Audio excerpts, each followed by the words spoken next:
Welcome to the June 16, 2022 Planning Board meeting for Town of Poughkeepsie. Please start by joining me for the pledge. Pledge allegiance to the flag of the United States of America and to the republic for which it stands, one nation, under God, indivisible, with liberty and justice for all.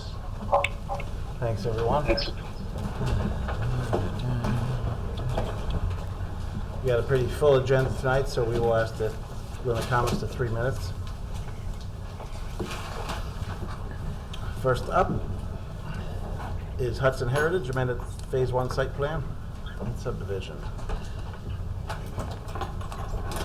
Let's see, David Cooper. Good evening, everyone. And Kyle. Hi, Kyle. Great. Yep, Kyle Ahern with Labella Associates. Marty Berger's here as well. So let me share my screen here. Plans. Okay.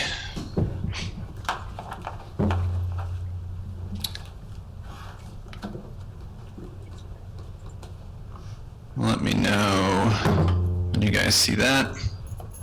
Started. There we go. We got the plan.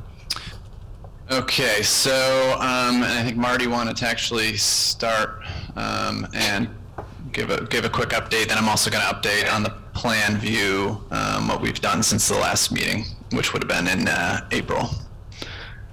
Okay, hi, it's Marty Berger speaking. Can you hear me all right? Yep. Yes. Yep. Okay, great. Thank you for meeting with us tonight. I also have Mark Schulman from Design Development.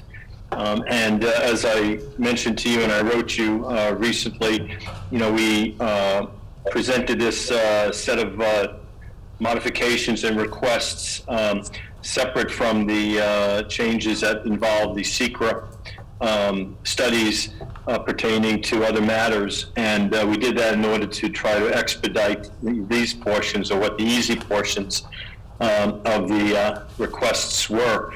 And by means of update, we did receive the studies from Coyne Associates this past week, and we expect that shortly after the holiday we'll be able to present those to the planning board in connection with the use changes and the product changes. So that said, we were looking to expedite this section, and it's turned out to be a little bigger task than we anticipated, with all sorts of comments and building changes intertwined with subdivision changes. So long story short, what we're looking to do at this point in time is really try to get resolution on building I, building E, and building N.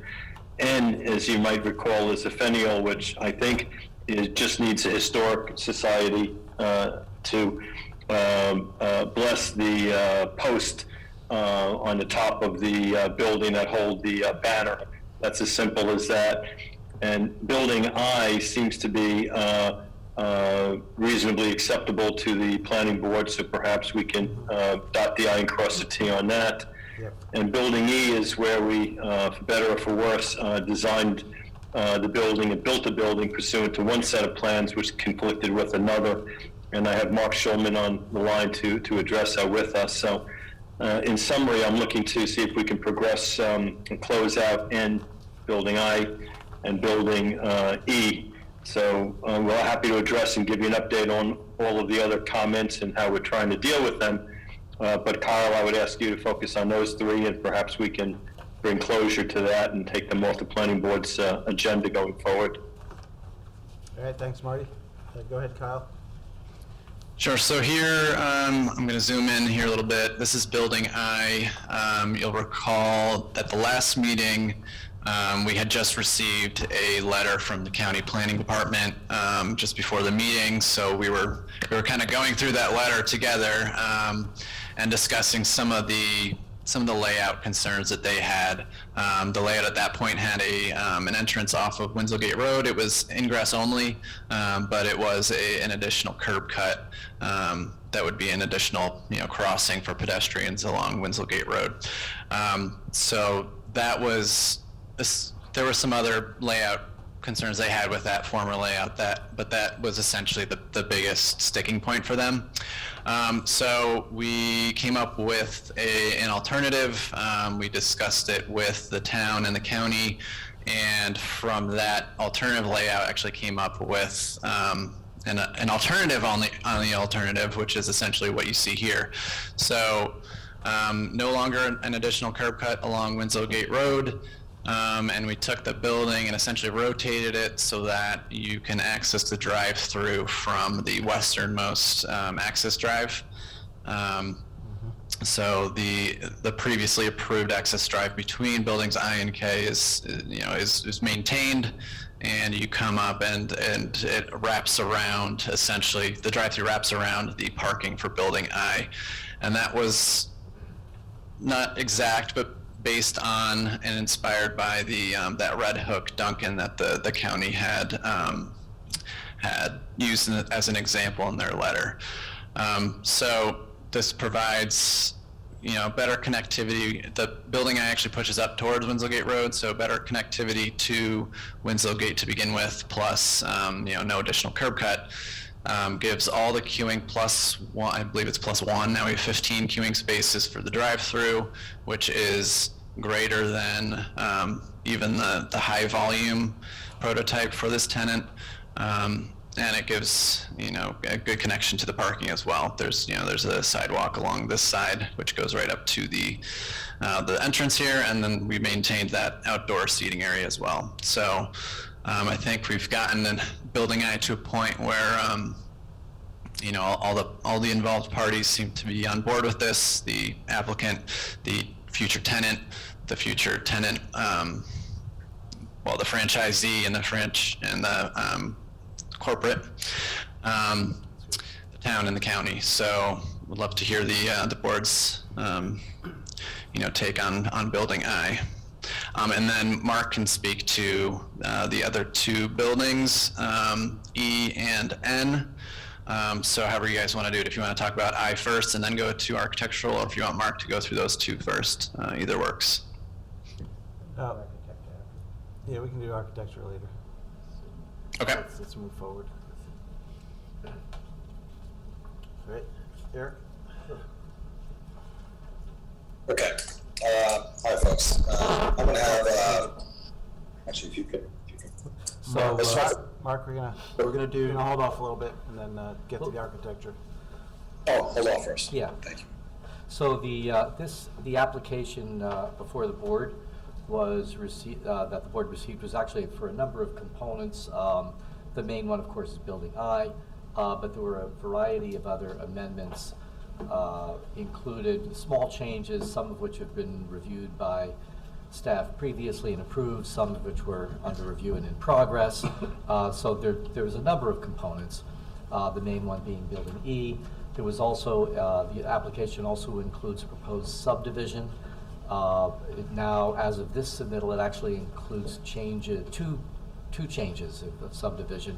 One, to separate the landfill area onto its own site, and then a second one, as of this submittal, was really a lot line provision for the benefit of building the revised building E orientation and layout. I. Sorry. So as far as building building I, the layout meets all the points of discussion of a work meeting a few weeks ago, and staff didn't have a couple of minor comments on the layout there. Both staff and Dutchess County also had questions about the architecture and the lighting for that building, because there's no information on those yet.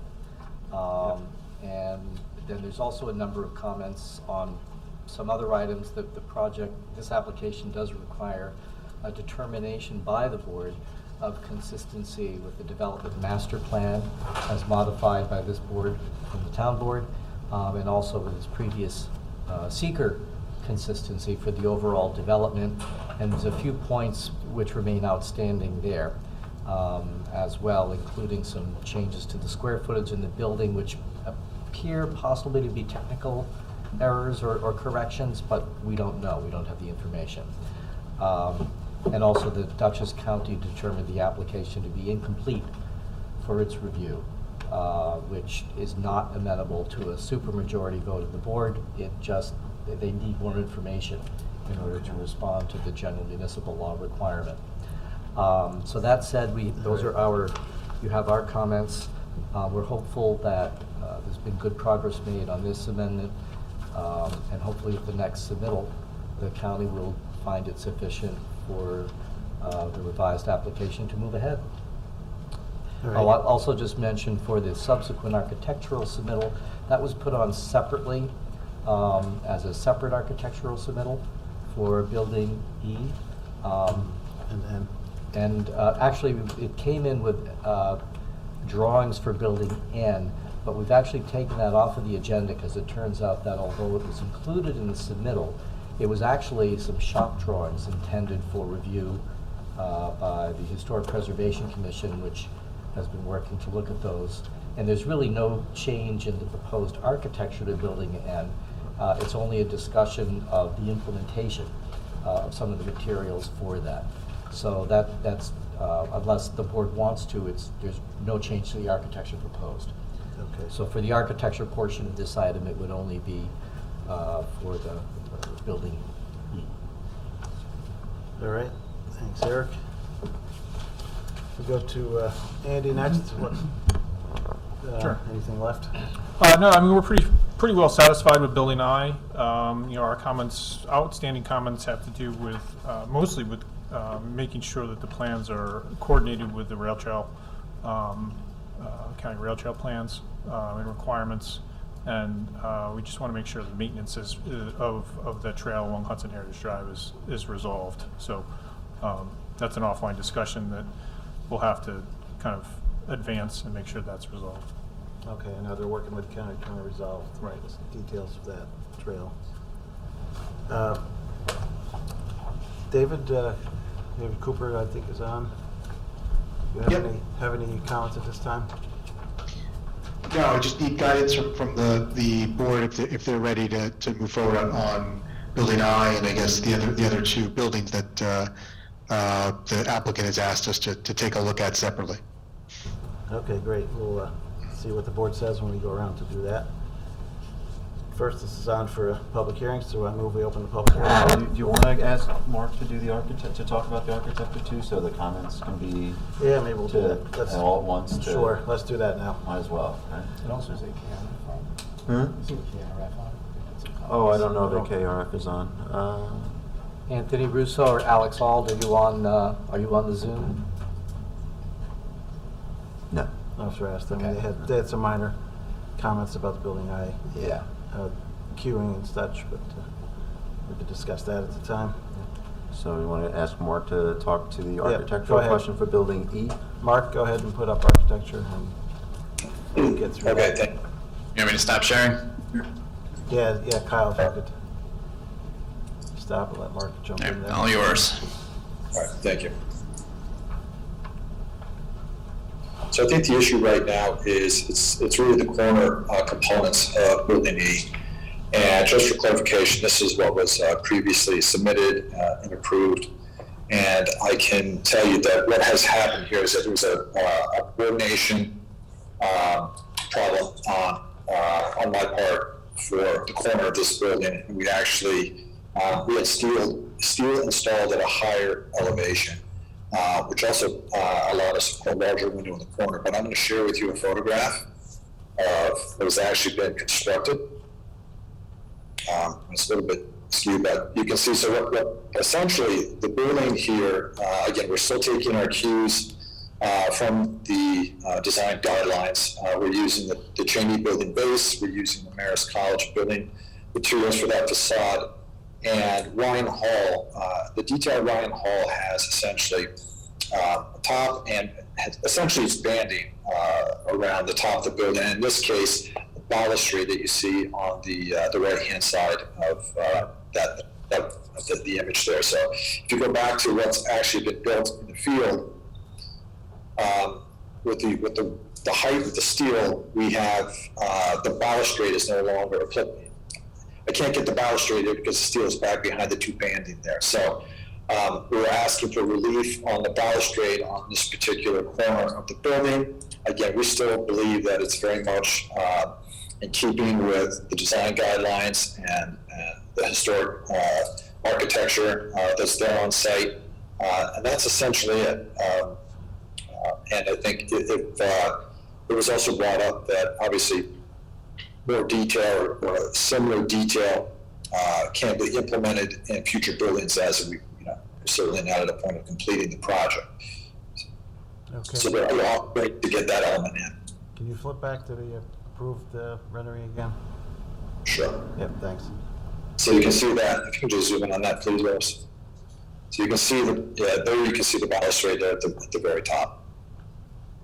So we ended up with a larger window, and and then we lost that extra height to allow that balustrade to appear there.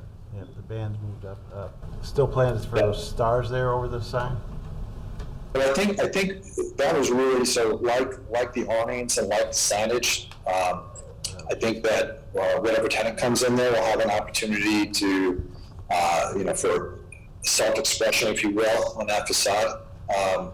So that is something, though, that as an applique could certainly be accomplished. That's a pretty simple thing to do, and I definitely recommend that be implemented. I think that would really be more on the signage side of things, unless you would like to do that as part of the base building design.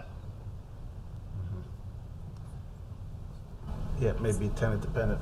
Okay, move on to the next one. The finial? Yeah. Okay. So the issue on a finial is the horizontal piece we received. We can do exactly like Historical Society would like. It's the vertical post that we were unable to match. We came very, very close, and I'm hoping that it's acceptable to them. We submitted it, and as soon as we hear that it's acceptable, then we'll fabricate this and build it. It's as simple as that. Okay, so Yeah, again, that one doesn't really require us to board's approve, approval, right? Right. We've already approved the architecture with the finial, so we'll see. But it's really I and E. Frankly, on E, it's just it was a mishap. And that said, I think it's a beautiful building. It has significant bells and whistles on it. It looks and fits perfectly in with the historic Main Street approach. The tenant is well into their fit out, and it's literally physically impossible to modify it short of ripping down the building. And on Building I, we have a lease that is sitting ready to be executed. We just need to know that the town board is all right with the layout that we created, which conforms to the town and the county's requirements and requests. And the tenant was kind enough to be willing to approve it. We know we have to dot the I and cross the T, but at least if we get through the planning board tonight, we'll be able to move the tenant lease along and start the work necessary to get them open. All right, thanks, Marty. Just another quick question for David Cooper. Do you have any comments relating to the Lot 17, your ownership and maintenance? Sorry, you're asking for where there's sand. So I spoke with the applicant's counsel today. I believe they're still conferring internally as to how to respond to our comment. So that's still outstanding. Okay. So there isn't much of an update for the board tonight, other than to say, I'm comfortable with separating out the subdivision piece of the application with the Building I and Building E site plan amendment request. And I'm assuming that by your next meeting, that we'll have more from the applicant on their proposal with that lot, the ownership of that lot. Okay, great. So it's Marty speaking. If I could just augment what David said, we understand what you're looking for, and we're going to give it to you the way you want it. And purpose of next week, we have a call internally to determine what text language change we need to make to our declaration in order to be able to provide you with what you want. So we're on board with we understand what you want, we're on board with providing it, and we next week have an internal meeting to modify the declaration language to be able to get back to David and give you what you're looking for. All right, thanks. All right, let's move forward. This is on for a public hearing, so I move we open the public hearing. Second. Moved and seconded, called to question. All those in favor? Aye. Opposed? Motion passes 7-0. Just to mention for those on Zoom that we do have a full board of 7 members tonight. Let's see, Mark, could you stop sharing your screen? Thank you. All right, anyone on the call or in the audience here wish to comment on this application tonight? If you're on Zoom, you can just unmute yourself, or raise your hand. I see a one raised hand. Derek Picnic? Yes. Yep. Good. This is in regards to the planning board approval with 244 Boardman Road. No. For the second item. No, Oh, for no. the next one. We're still on Hudson Heritage, so just hold your thought there then. Thanks. When's the next submittal deadline? Is that It's this Monday or still? It's a week from this coming Okay, Monday. so- Yeah, there's an extra week. So I move we adjourn the public hearing to July 21st, 2020. Second. Moved and seconded, called to question, all those in favor? Aye. Opposed? Motion passes 7-0. And you can submit for July if you can get there, Kyle, or if not, we'll just re-adjourn to August at that time. All right, let's go around the board for comments. Start with Peter. Just 2 comments. One, the circulation around Building I think is a big improvement. And I have a question for Mike. It's really a procedure question, and that is, losing the balusters, the building department has a set of plans, and I'm sure they follow construction, from. Right. Can you tell me how closely are they following the construction? I mean, I think the building inspectors, they look at it as well, but it comes down to the applicant having to make sure that their plans that they submit are consistent with their approvals. In this case. and what Yeah. happens when they're not consistent? Yeah, well, ideally we would have seen that sooner, but did not. I'd like to ask Marty, if there's something they can also do to make sure that we don't have. I'm thinking this moving forward. Yeah, this kind of misstep. If we could maybe get together with the building department Yep. and say possibly apply a little more scrutiny. On those applications. They're so. Excuse me. Can I make a suggestion? After I'm done, please. I apologize. Thank you. Let me finish. This is an historic district, Yeah. and there are so few elements here. If you look at this, we had planned to have materials from the existing buildings, incorporated. I'm sure they have to a certain extent, but I think it would be a stretch for someone to. The buildings are great. I'm not complaining about the construction or the design. They're fine. But I don't really see a lot of historic elements being applied to these buildings.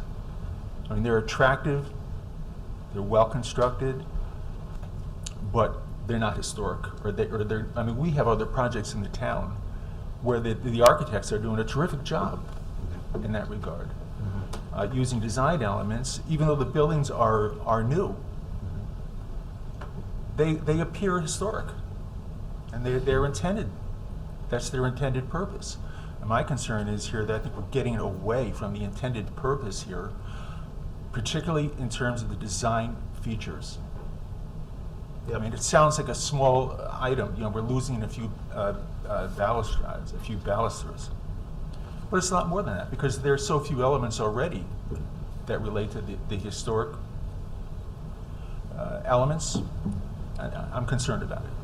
My concern about granting this request is just that I don't want to see this happen again, right? But I understand why granting this request now is kind of practically necessary. I just wanted but to yeah. be certain that moving forward, this doesn't happen again. Yeah. Yeah, we gotta Yeah. keep an eye on field changes that, Yeah, a little bit more carefully. Yeah. Yeah. Chairman, may I make a comment or no? if you have something pertinent. Councilmember Peter, this isn't an issue between the building department and the developer. The building department has a complete set of plans. Unfortunately, in the field, there are four sets of plans. There's an architectural plan, a structural plan, a civil plan, and a town-approved AHRB plan. All of those were followed. However, the AHRB plan wasn't mirrored on the other drawings.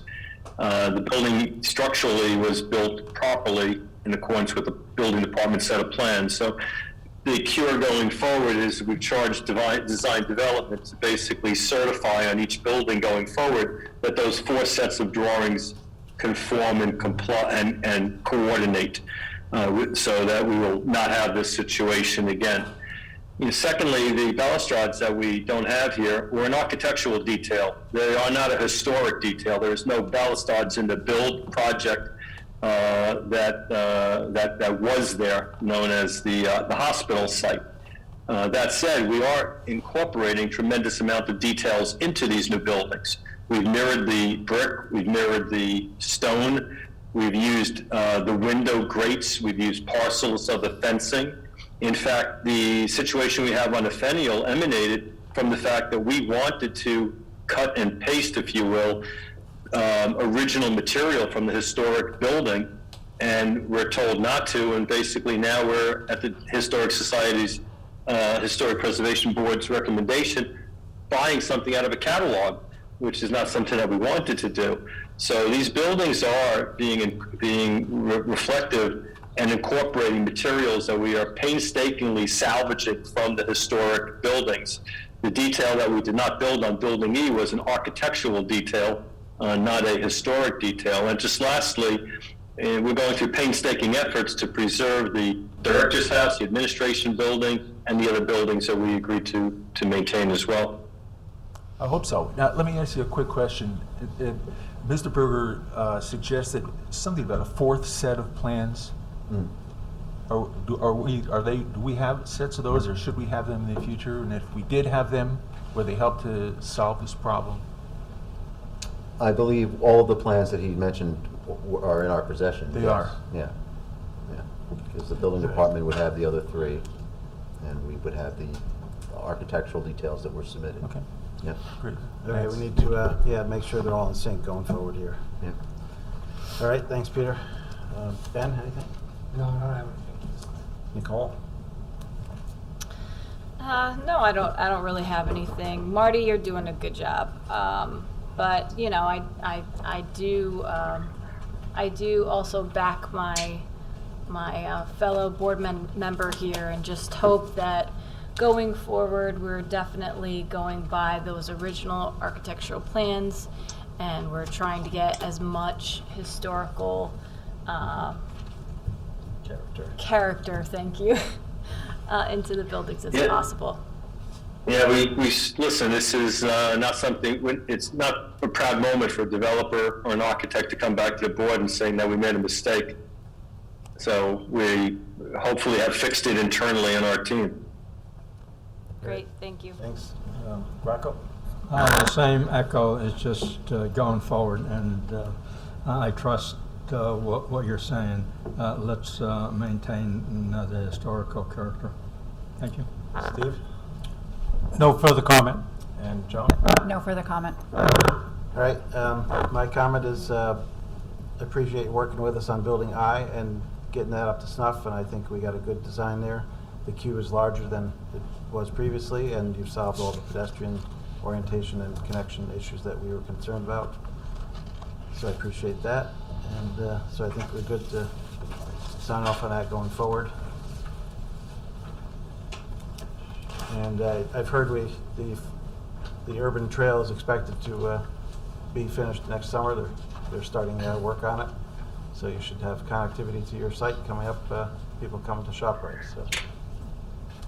Yes, we worked with the county and got the intersection in and a connection to the park to the west, and that's done. And we have been working with them to assist in their clearing of the portion of the trail to the west. So we're ready to proceed and do the rail that connects in the middle, and we will be planning to do it to start that accordingly. All right. Thanks. So it's,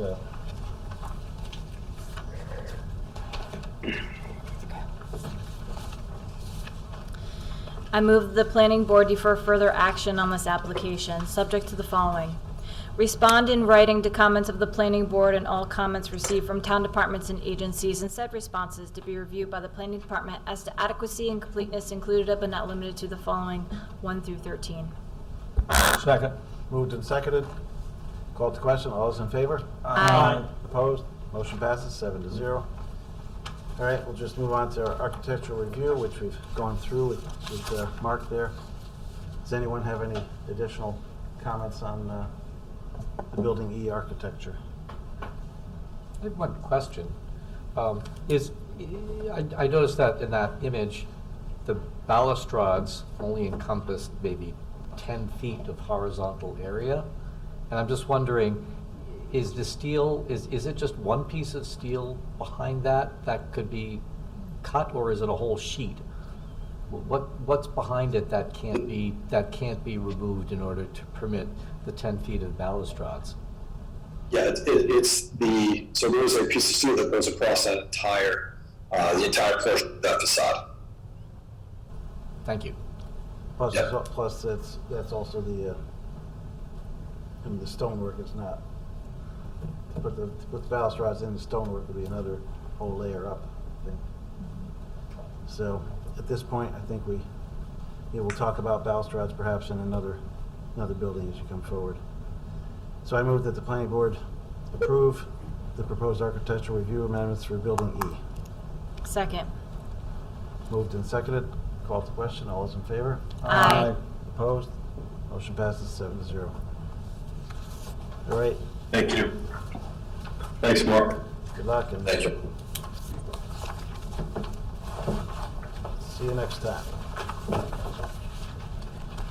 Next up is, Have a good night, guys. Thank you, David. yep, thanks, David. Have a good night. Next up is 244 Boardman Road, Dish Network.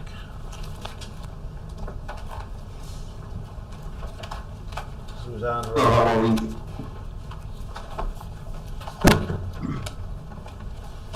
Hello? Yep, who's representing Dish? Yes, hi, good evening.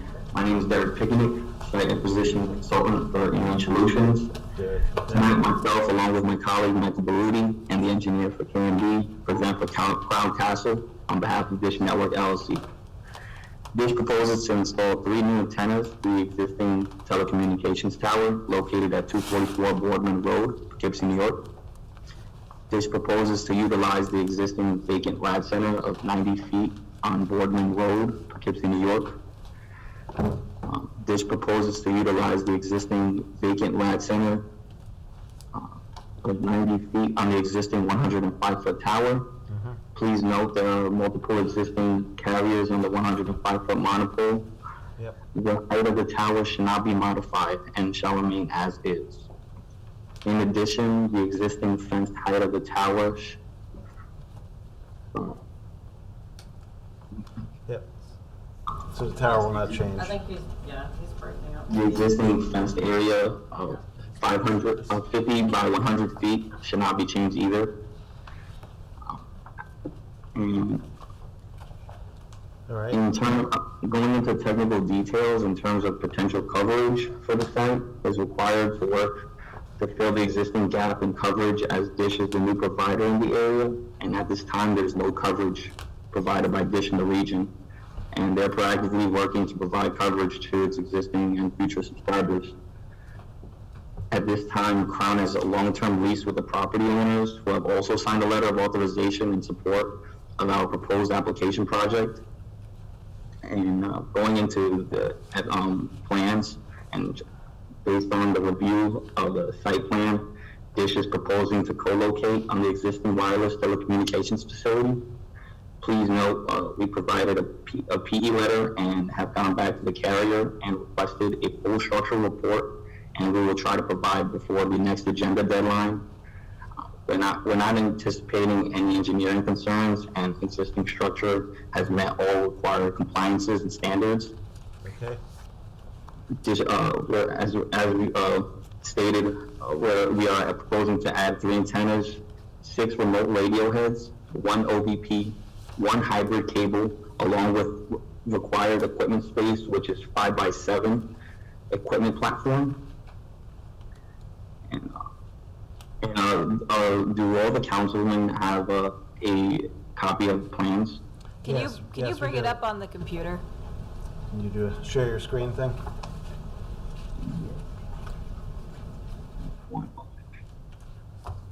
For 46.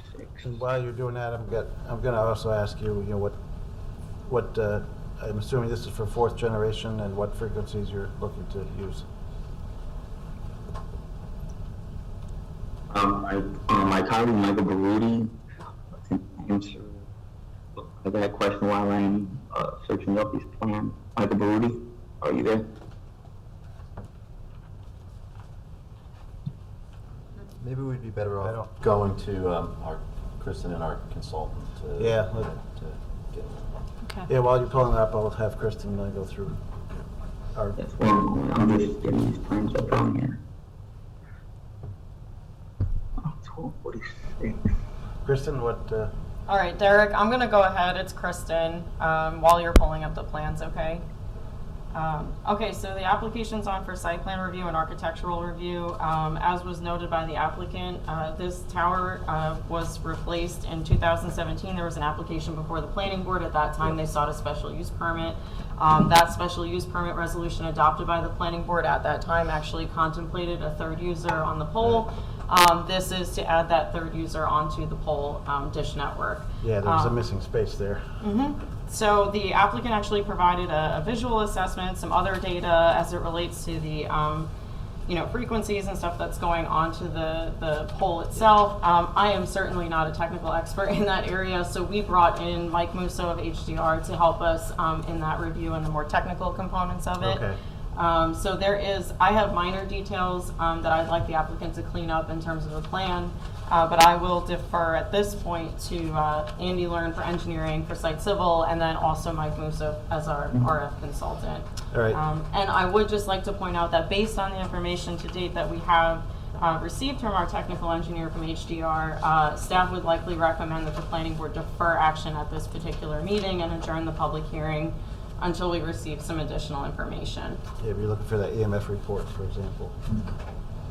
All right, thanks, Kristen. Andy?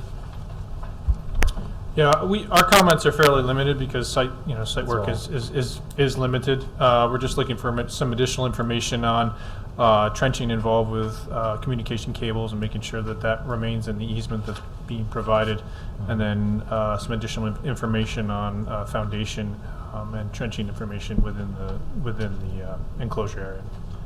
Okay, yeah, it's everything there is existing at the moment. They're just adding those additional antennas into that vacant space. Right.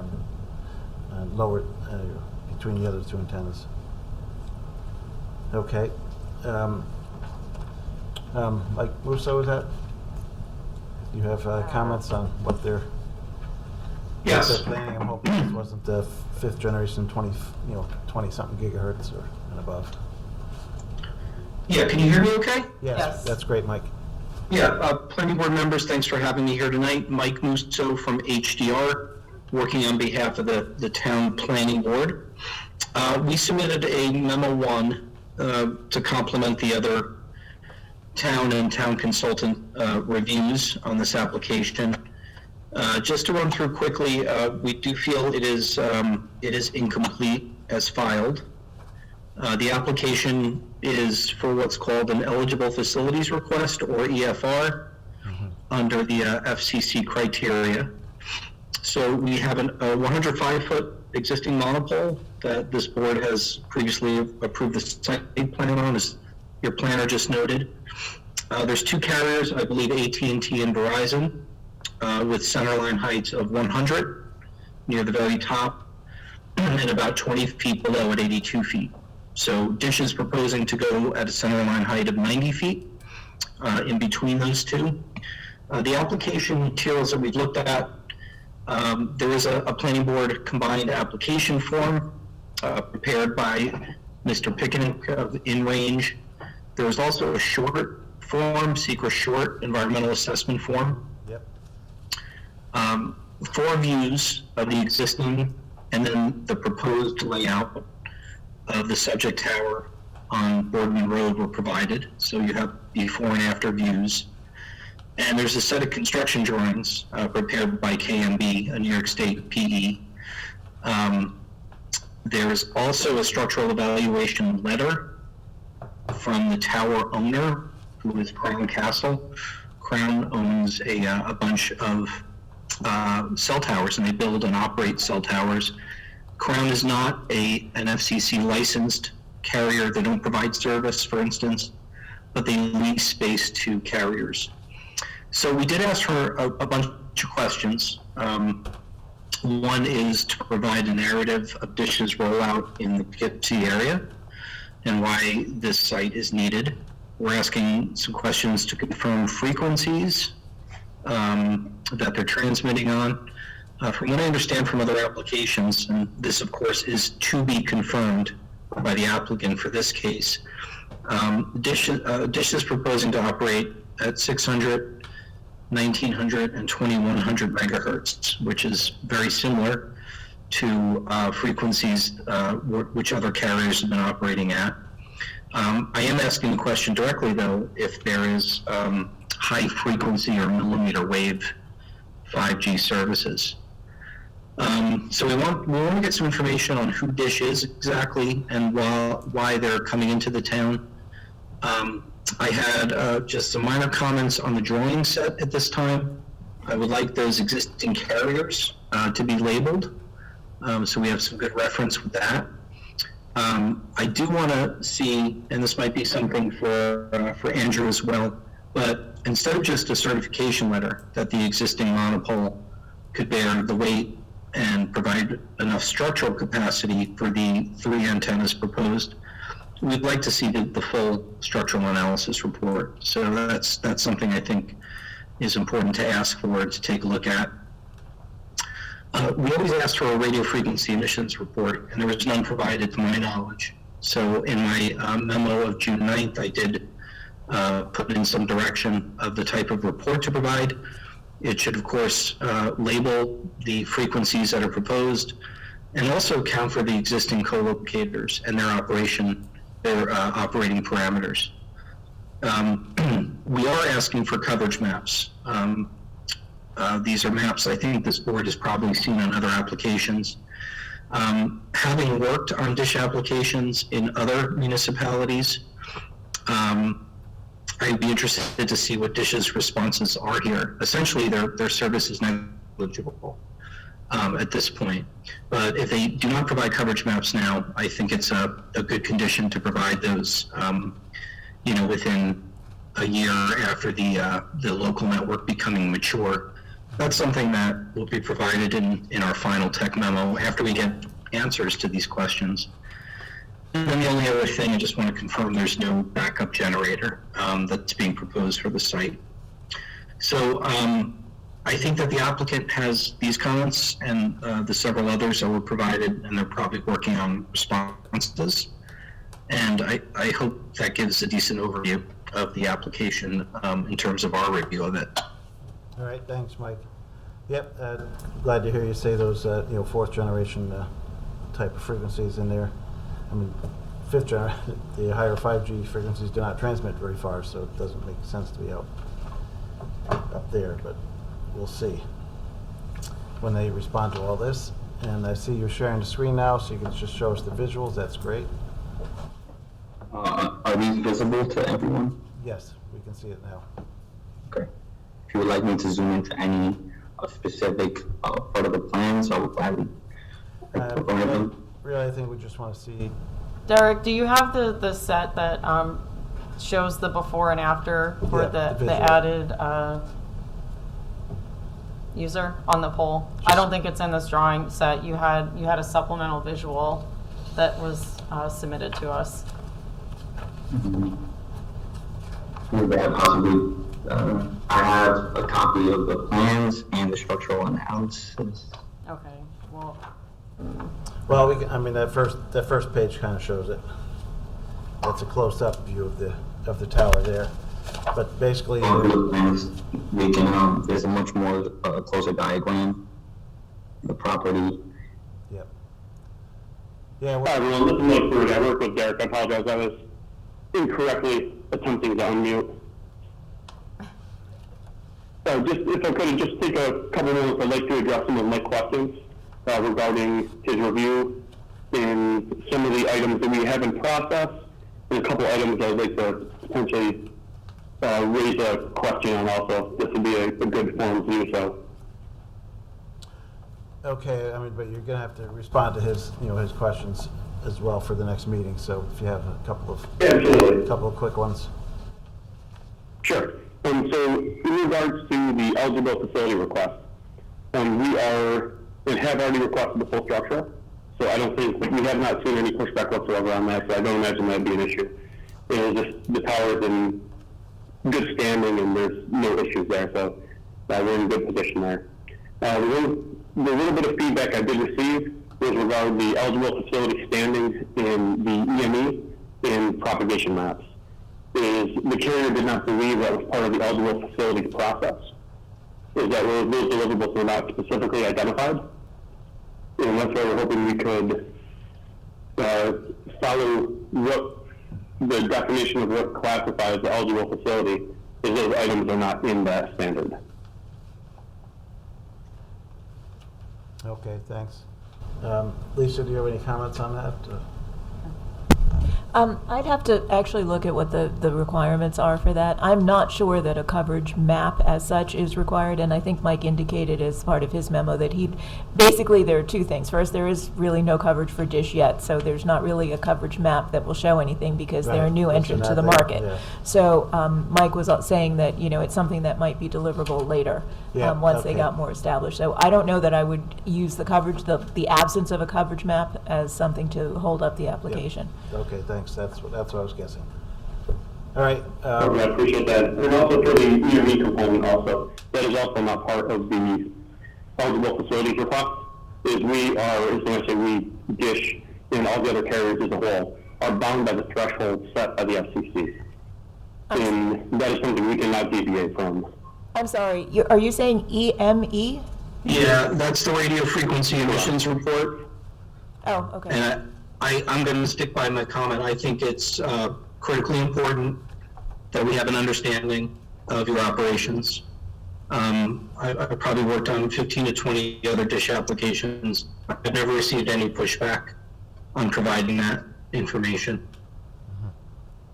Okay, we'll do our best to get it. I can't guarantee it, but that is not part of the eligible facility request for the denial application. All right. Thanks, but I would appreciate if you could get that for Mike to look at. And sure, I will do my best. And if we look at if you want to zoom in a little bit there, Derek, if you're just to the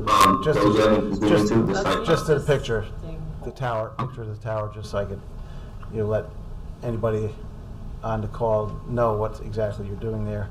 So there's the two other carriers on the pole, deep in the woods there, and your three antennas, they have 6 antennas each, it looks like, but you put it with 3 antennas in the center between those two vertically. So that's all I wanted to make a comment on, so all the board members are aware of that. Okay, thanks. I think this is on for a public hearing, so I move we open the public hearing for this project. Second. Moved and seconded, called to question, all those in favor? Aye. Opposed? Motion passes 7-0. And I see we have a sign up in the room here. Marta Knapp. Come on down. How are you doing? Hello. Can you hear me? Can you hear me? Anyway, I've been here before pre-pandemic, and I was very concerned about electromagnetic field. I think EME might be electromagnetic emissions, but also radiation, frequency radiation. radio frequency radiation, which right outside here, you've got that stealth pole, and we're being microwaved as we sit here and speak to each other. And 5G is a very dangerous radio frequency radiation, and of course I realize we cannot object to these poison things that are being stuck all over, because you can't object based on concern for public health. It's unbelievable to me, but I have to mention 2G, 3G, 4G, 5G, and Carl, you said that's generation. 5G, they're all on there at the same time bombarding us with microwaves, and it affects the entire environment, everyone in it, 24/7. It's very unsafe. Health problems follow. Microwaves slice through the DNA in every cell. Brain injury, like neurological diseases like Parkinson's, stroke, Alzheimer's, dementia, ALS, MS, memory loss, confusion and agitation, cancer, heart attack, hearing disruption. I know that you might remember Michelle Squires came here and handed out stuff she took the trouble to print out listing the hazards of the radiation, frequency radiation, radio frequency radiation, and to me, I just cannot fathom that there's nothing that we can do, that big tech, big tech was a Freudian slip, big tech is getting billions of dollars, poisoning us with their social media cyber attacks, left and right. Our society's falling to pieces. Everybody I know can't remember a thing, no matter how old they are. I don't know if any of you have been experiencing some confusion, but I won't be surprised if you have. I know I have, and I do live in a hot zone in the city of Poughkeepsie, but I'm telling you, this high-speed broadband internet, we're pretending that, taxpayers have to pay these bills because a pretense of equitable access to the screens. What a joke. Meanwhile, we're really killing ourselves, and we're paying them to do it to us. And the more I hear about computer world and cyberspace and cyber hack, I'm like, don't sign me up. I'm a Luddite by choice. And luckily I can do that because I realize many people in the work world have to use it. But you're literally participating in killing yourself. These towers are horrific, 100 and something feet up in the air. I live right in the heart of the city, and we've got Spectrum, we've got Verizon, not a good neighbor, neither one of them, and public safety building on Main Street. Those firemen are getting radiated. If you studied any of that stuff Michelle Squires printed out for you, you know what I'm talking about. So I had to say it because of public hearing, and even though everything is a done deal, I know that you actually listen because you're supposed to, so I took this opportunity to come here and tell you what I think about that, and I didn't even know it was on the agenda. Thank you. Yep, appreciate it, Marta. Do I have more time, or is my 3 minutes up? You're about there, so thanks. Yeah, I mean, a lot of people have concerns with it. Unfortunately, we have FCC regulations too that tie our hands a bit. So, is there anyone else Zoom? on the call? Yeah. Yes, I'm still here. If you're on the Zoom and you want to make a comment for the public hearing, now would be the time. You can unmute yourself if you're not already unmuted. You can raise your hand. All right, move we adjourn the public hearing to July 21st, 2022. Second. Moved and seconded, called to question. All those in favor? Aye. Opposed? Motion passes 7-0. Just going to go around the board for additional comments. Start with Joe. No comments. Thank you. Steve? No comment. Rocco? No comment. Nicole? My only comment is that some questions have been asked of you, and if you could get back to us on those specific questions, that would be great. Absolutely, thank you. We have most in process already, and I want to say it's about 50-50. 50% of the items KMB has already confirmed. There's a lot of, I'll say, housekeeping changes to the CDs, et cetera, for some notes and items added to the title sheet, et cetera, which are no worries whatsoever. We just have 4 or 5 items to our client for direction on how to proceed. So we are actively pushing hard and doing our best to make your deadline for the next agenda. Yep, you have, usually it's only a weekend, but in this case you have an extra week here, so that would be great for the July meeting. Submittal. And Ben, anything? No comment, really. Just, I'm glad we have Mike Russo with us, and thank you for your efforts. Peter? I would echo that comment. I would exhort Mr. Musso to apply due diligence to this application and take a very close look at it. Thank you. All right, and I think it's all been said. And my concern gets into when we actually do the fifth gen. If anybody tries to do the fifth generation, which is in the 24 to 54 megahertz range, it's a much higher frequency and doesn't transmit very far, only a quarter mile, so they require antennas everywhere. So at this point, we're just in the fourth generation and below. All right. I moved In regards to the frequencies, just for full disclosure, I just came to the project a little bit late, so I have to do some research and some diligence. But I can say that at this point, normally the carriers operate the frequencies which are provided and purchased through the FCC licenses. Yeah. So I don't want to state one way or the other exactly what frequencies and technologies to be laid out, as I just don't have that information at my fingertips. And I wouldn't want to give you any wrong information. All right, thanks. We'll look forward to your next submittal. I move the planning board defer further action on this application and direct the applicant to respond to comments in writing of the planning board and those received from town departments and agencies included, but not limited to the following 1 through 10. Second. Moved and seconded. Called to question. All those in favor? Aye. Opposed? Motion passes 7-0. All right, we'll see you next month, hopefully. Thank you so much. Thank you. Thank you for your time and attention to this matter this evening. Take care, everyone. Thanks, Mike. All right, next up is Global Station at 3480 North Road, in front of Home Depot there, across from Marist.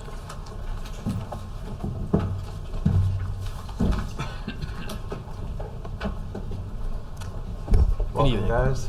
I'm Eric Rogie with Hudson Land Design. Scott Parker, Director of Facilities for Chestnut Petroleum. Okay. I'm going to connect my computer so I can put the plans on Zoom. Yep, you have to hook it into a Zoom. So just give me 1 moment. Share with everyone.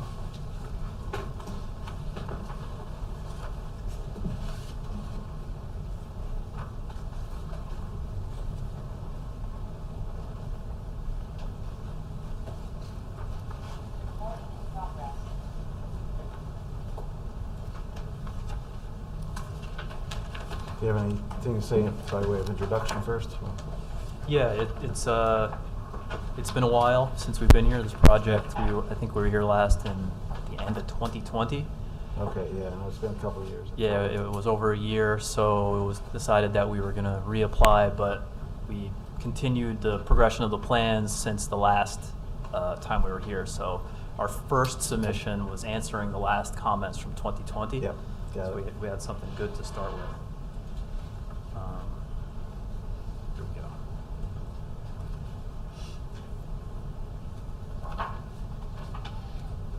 Is that working? Can you So see you're that? if you're in the Zoom, not yet, you're in the Zoom? Yeah, it says Okay, your so, screen sharing.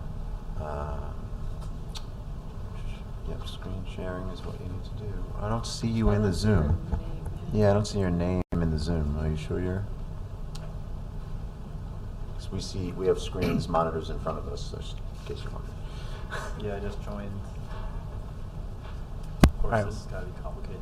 While he's working on it, I can just give you a little bit of overview on the project in case anybody wasn't here last time we came in. We have the mobile station in front of Home Depot in the plaza there, and what we're looking to do is add a drive-through for a Dunkin' Donuts franchise in the building. There won't be any seating inside. There'll be a pickup counter inside, and there'll be drive-through service. Yep. So we were in front of you once before COVID. COVID kind of slowed things down, but now we're back here to keep it moving. All right. Yep, so no seating inside, just the drive-through and the counter. Yep, no changes to the footprint of the building. The changes to the site are to obviously add the drive-through around the building and add some sidewalks and pedestrian access. Yeah, no changes to the gas pumps or anything like that? No changes to the gas pumps. The site layout stays the same aside from the drive-through. All right. And it required a special use permit. The drive-through required a special use permit. Oh, right. Yep. That is what. This is not working. Yeah. What's your name? What would it show up as? So just No. No, we're not seeing you. Not seeing you in Zoom, so. I just clicked, I used the link from Rachel.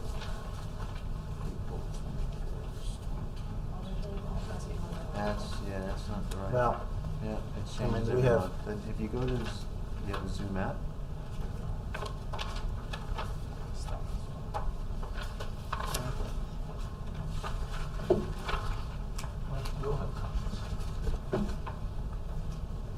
Do you want to have Trying to join Eric the go one from 2 while months they're ago. trying to log on?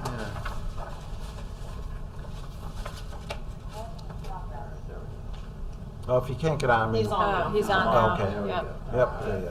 I was gonna say, we have all the plans in front of us, but. There we go. It'd be good to share them with whoever's on Zoom here, so, great.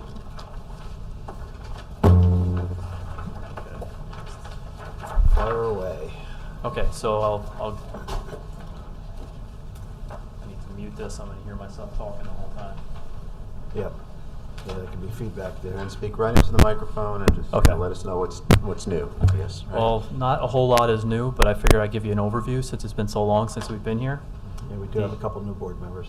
Yes, Yeah, that's so this is the existing gas station convenience stores is right at the corner in front of the Home Depot Plaza. It's a leased area on the overall plaza, so we've been trying to keep all the work inside of the lease zone. We're proposing to put a drive-through on the Route 9 side of the building with the drive-through lane going along the back of the building. It's going to require removal of a few trees and moving of the existing retaining wall outward. We're going to repurpose the existing retaining wall so it'll look identical. And we have screening along the top of the retaining wall to block the view, try to block as much as possible from the surrounding roads. What type of screen? On top, that's what I was trying to figure out. It's going to be plants and The shrubs. box with some plants, okay. Is that what you saw from? Yeah, we have a planting plan along there. There's a lot of existing trees as well that block it pretty nicely. From Route 9, that's what Yeah, it's- from Route that's the 9. main Yeah, if issue. you drive by now and look, you can barely Yeah. see the building. Yeah, I was out So there most of that stays. a couple days ago. So most of those pine trees and stuff stay there? Yep. Okay, great. I think we have 7 to be removed, and there was a comment about replacing them. I don't see any reason why we couldn't replace the trees, and we can pick a few If there's any strategic. gaps or something, yeah. Yeah. So that's the plan there. The area that's been the biggest concern is this area over here by the dumpster. We added a ADA compliant sidewalk coming up from Route 9, getting into the sites, and it's going to cross right where the drive-through goes through, and this is also the delivery area on the east side of the building. So there was a few comments. I think we can realign that a bit to make it a bit more easy to follow for pedestrians and the people at the drive-through lane. There was also a comment about drainage coming out of the plaza area. I think that came, and that's outside the lease area. I don't know how much we can repair that, but we have some ideas about putting a raised crosswalk across this entrance here, realigning the sidewalk the way that I think AKRF mentioned they would like it realigned, so we could move it there, we could raise it, and that could be like a barrier for cars to not want to drive across it. Delivery trucks could still cross it, but a car is not going to want to just drive over that. It'll look uninviting. And then Realign it where again? it would be At the entrance there for. Yeah, so Yeah, rather right than here. crossing the drive-through lane, it would run south across that curb cut down and cross farther down. I mean, I think we're going to need to Yeah. have the drainage issue resolved. Well- You know, I know it's not your lease area, but it is the owner of the plaza is aware of the problem and Okay. has agreed to fix it, so I think with minimal effort, you should be able to convince them to do that now. Okay. Because they said they would.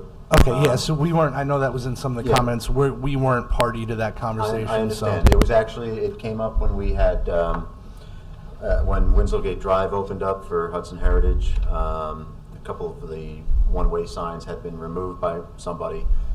We went out, we met with them. They put the signs back up, and they acknowledged that they have an issue with their stormwater and that they would fix it, but we do need to get that fixed, so. Yeah. Okay.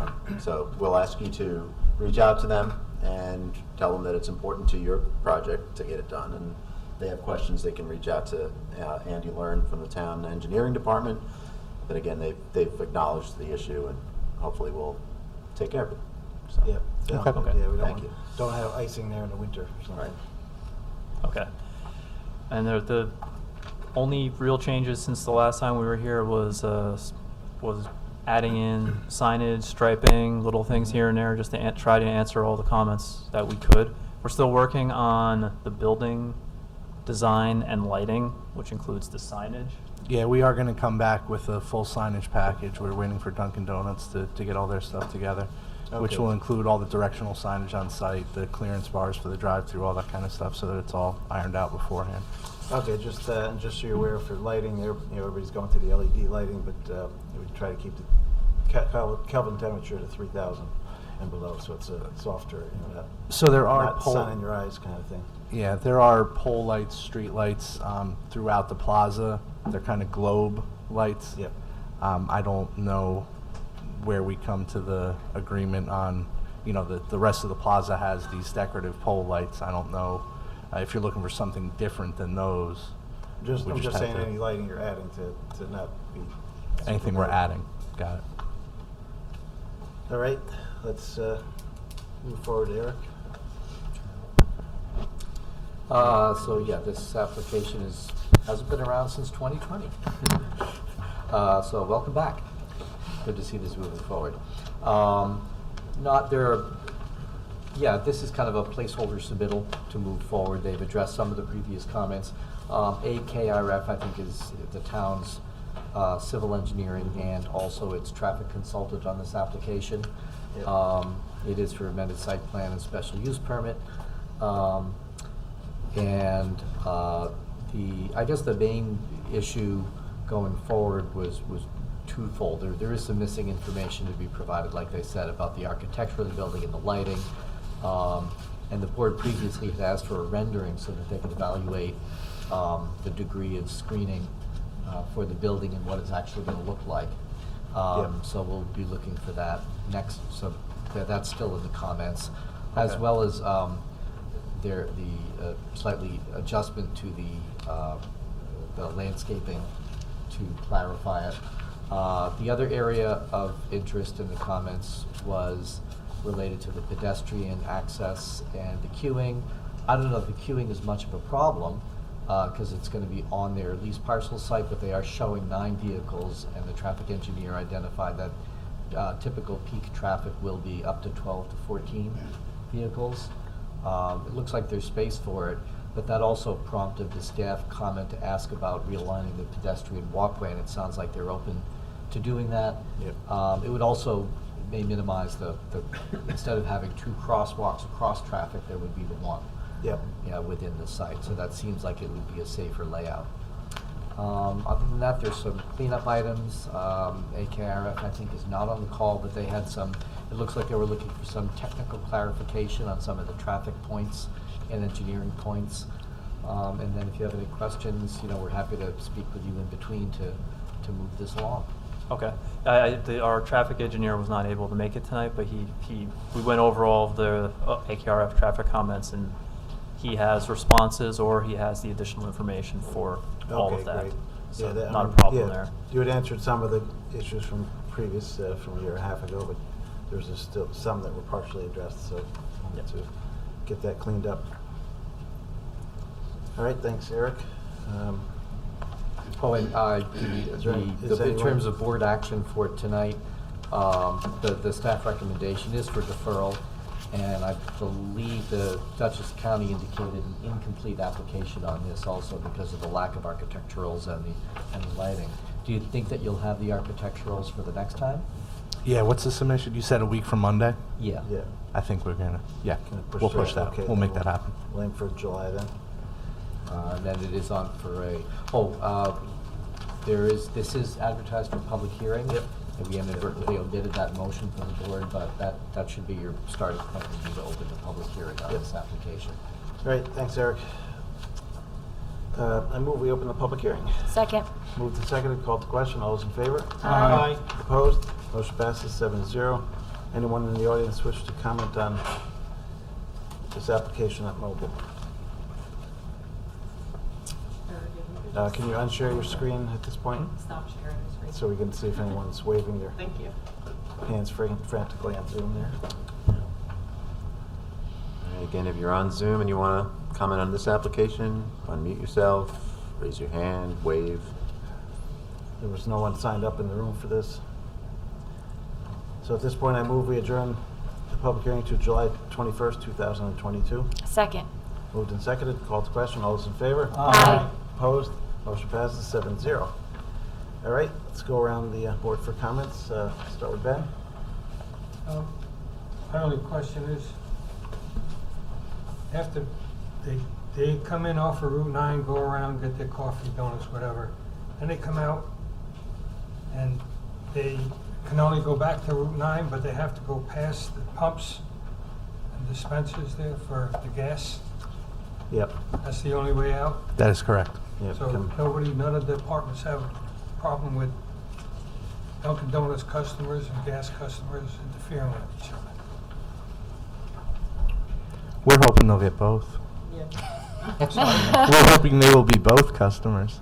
Get their coffee Get and the get coffee and gas. stop for gas. Yeah, as long as they're not paying attention to their coffee and not cars coming out of the pumps, but Yeah. if nobody else has a problem with it, I guess it's okay. Okay, AKRF is our traffic consultant there, so we'll see if they had any comments on that. I'm sure they're trying to address them. That's it. All right, thanks, Ben. Peter? As I recall, there was a quid pro quo here. You can have the drive-through on facing Route 9 and provide screening. The screening you're providing here is totally inadequate. You've got 4-foot boxwoods providing the bulk of the screening. Now, I will go and revisit this, but as I recall, the trees that you mentioned are deciduous trees. They leave for only about 5.5 months out of the year. So if you want the quid pro quo, you're gonna have to come up with your end of the bargain. And that is come up with some type of evergreen, substantial screening, which is what I think we had agreed to. No problem. Our goal was to block the cars, so we have a shrubbery that blocks the cars. And our goal is to ameliorate to the extent possible so that view from Route 9. Absolutely. We have no problem with putting whatever. Just take a look at it, and when you come back the next time, just give us a visual of what you have in mind so that we can Absolutely take a look at it. Great. Yeah, if there's some kind of visual from Route 9, that's what I was hoping to see as well. Yeah, there's quite a change in grade there, so yeah, we'll get a. Yeah, when you're down on the sidewalk, you're looking up, and there's the wall and the trees right there now. There's a couple of pine trees, but also deciduous. Yeah, we'll make sure we have some point of view stuff for you. Better safe than sorry. Whatever you can render there would be great. Sure. Just for the board's benefit, I did look back at the code, and the line of code that refers to the screening talks about screening of the drive-through facilities. And so among the comments, we've asked them to define what that consists of. So it's actually, the intent is to screen the drive-through facility.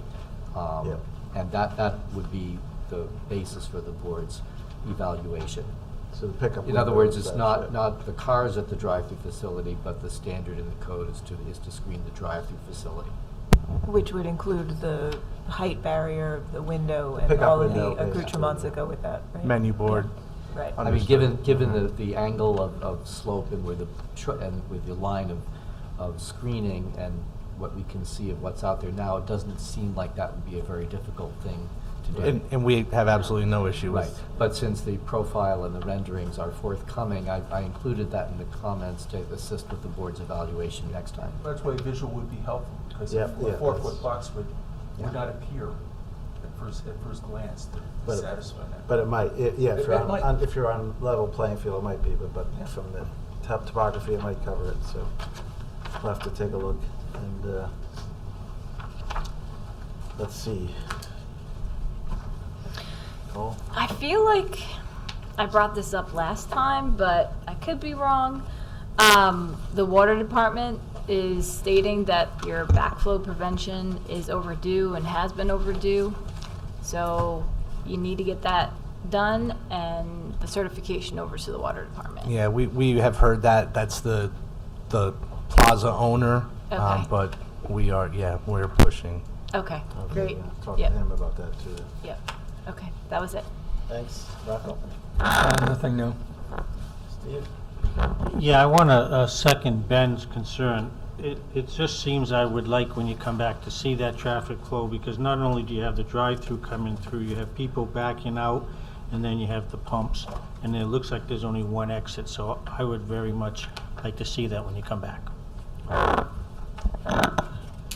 I just had a question about the raised walk or crosswalk that you had talked about. Could you talk a little bit more about that? And Eric, is that something we've done before to like deter cars from coming in?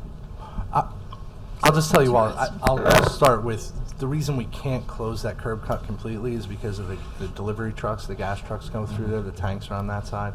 So that was just something that we had come up with quickly. It's not necessarily what we're gonna propose, but we're trying to figure out a way to still allow that traffic, but to try to Stay as it is. discourage. Would signage, I mean, cars. would we consider putting like, some sort of signage as well Sure.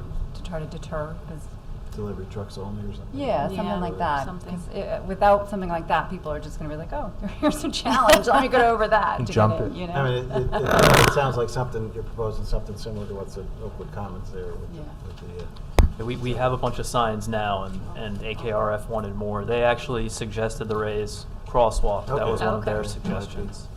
So that might do the job, so. There are consultants, so we'll go with some of that as well. All right. He's not. I think we've covered everything. Yeah, my main concern was the view from Route 9. And I think you've got an idea Yep, we're hearing what that. we're looking for there, because the code requires drive-through facilities to be located in the rear. So in this case, that's the way the building, it's already there, and that's the way it works out. So make it work. I move the planning board defer further action on this application and direct the applicant to respond to comments of the planning board and those received from town departments and agencies, included but not limited to the following 1 through 10. Second. Moved and seconded to defer. Call to question. All those in favor? Aye. Opposed? Motion passes 7-0. Thank you for your time. All right, Thank thanks. you. Good luck. See you next time.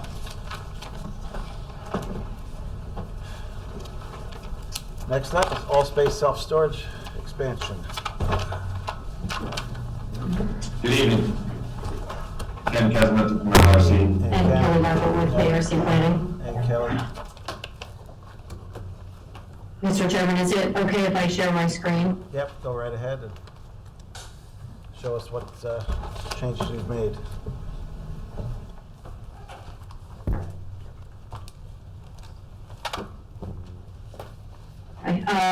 I'll just do a brief presentation. This was before the planning board last month, and we received quite a few comments that we believe that we had addressed. We are in receipt of all the comments that we got back from the consultants, so we'll work on addressing those. I'll just kind of run through this very quickly. I know you have a long agenda. So I think everyone knows where this is on in the side of Grand Avenue.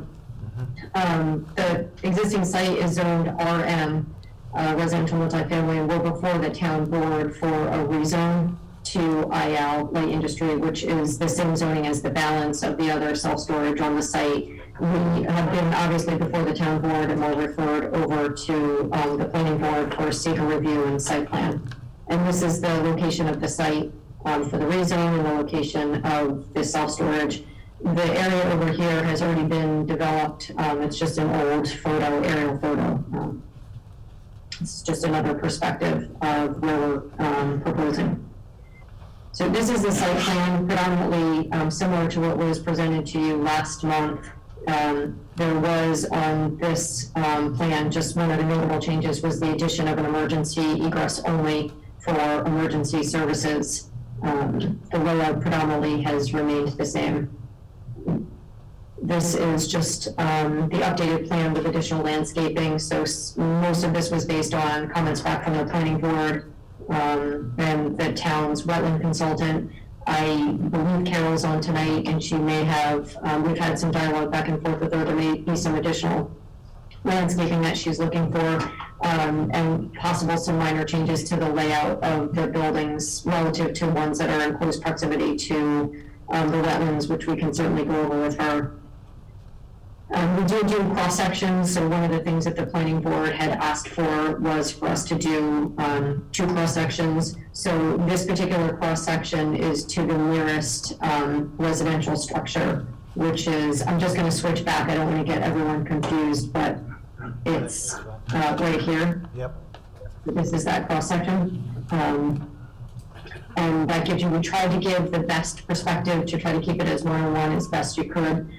This view is a similar view and perspective from the prior development that we had presented before. So to some extent, the neighbors are looking down on the structures in this particular location. And as part of the last development that we did, we planted a row of evergreen trees, which we would propose here as well, which given the grades would be a very good effective screening, on this side. The second cross-section that we did had to do with the distance to the rail trail. And in this particular situation, although we're proposing evergreens, it's an ineffective screening because the rail trail is so much lower than the site in this area, and just the mere grading in the hill provides more than sufficient screening. This elevation doesn't give it justice. It's just a really big drop when you get over to the property line. But we're going to plant the evergreens nonetheless along that property line.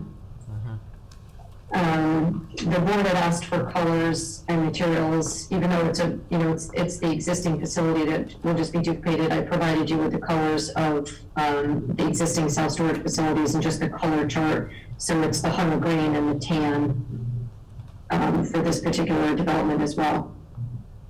And that's what we have for our presentation. I think the predominant issues that remain are relative to the proximity of the buildings to the wetlands, just the cross sections. I think there were some additional cross sections that the board was looking for, or the consultants were looking for. We did provide you with lighting and landscaping, so I think that we've addressed the lighting as far as being any off-site admittance. And I think those are the predominant comments that we have that remain. All right, thanks, Kelly. Can you remind me about the hours of operation again? Is this a 24-hour access thing? All of these facilities are 24/7. Okay. It's a gated access, so people can come in and go at night. I mean, we can give you a record and tell you that it's so lightly used at night. We can just give you a record of ingress egress if you wanted to see that, but they're not predominantly used at night. Okay. Yep. Thanks. All right. Go to Eric. Sure. The application is on for a secret review site plan. It is a special use permit, and the public hearing is for site plan and special use, preparatory to a rezoning recommendation back to the town board if you see fit. For tonight, the staff are recommending a deferral, the public hearing be opened and deferral. There's still a lot of, there's some open issues, primarily from engineering and from wetlands, the wetland consultant. Planning had a couple of comments. Probably the more significant issue would be the buffering of the residences and how that's presented, so that the board can evaluate it. It looks pretty good. There are a couple of comments to tweak that presentation, like the trees in the profile are not what's proposed on the plan. They're of a different height. So just to clarify that again for the board's evaluation next time around, and also for the residences across North Grand Avenue are not represented in the cross sections. Of course, yeah, I was wondering about that one myself. Yeah. And let's see, because they're up on a hill a little bit on the other side of North Grand as well. Right. And just to point out to the board that it's a special use. There's a lot going on the site. This is the applicant referred to the previous development for the site. It is the same use as on the rest of the site. What's a little different about this case is that they're seeking a change in zone from residential to industrial, and where the new portion of this parcel abuts both the county rail trail as a public resource on one side, the town road, North Grand Avenue on one side, and then the residences to the south, which is similar to the others. Right.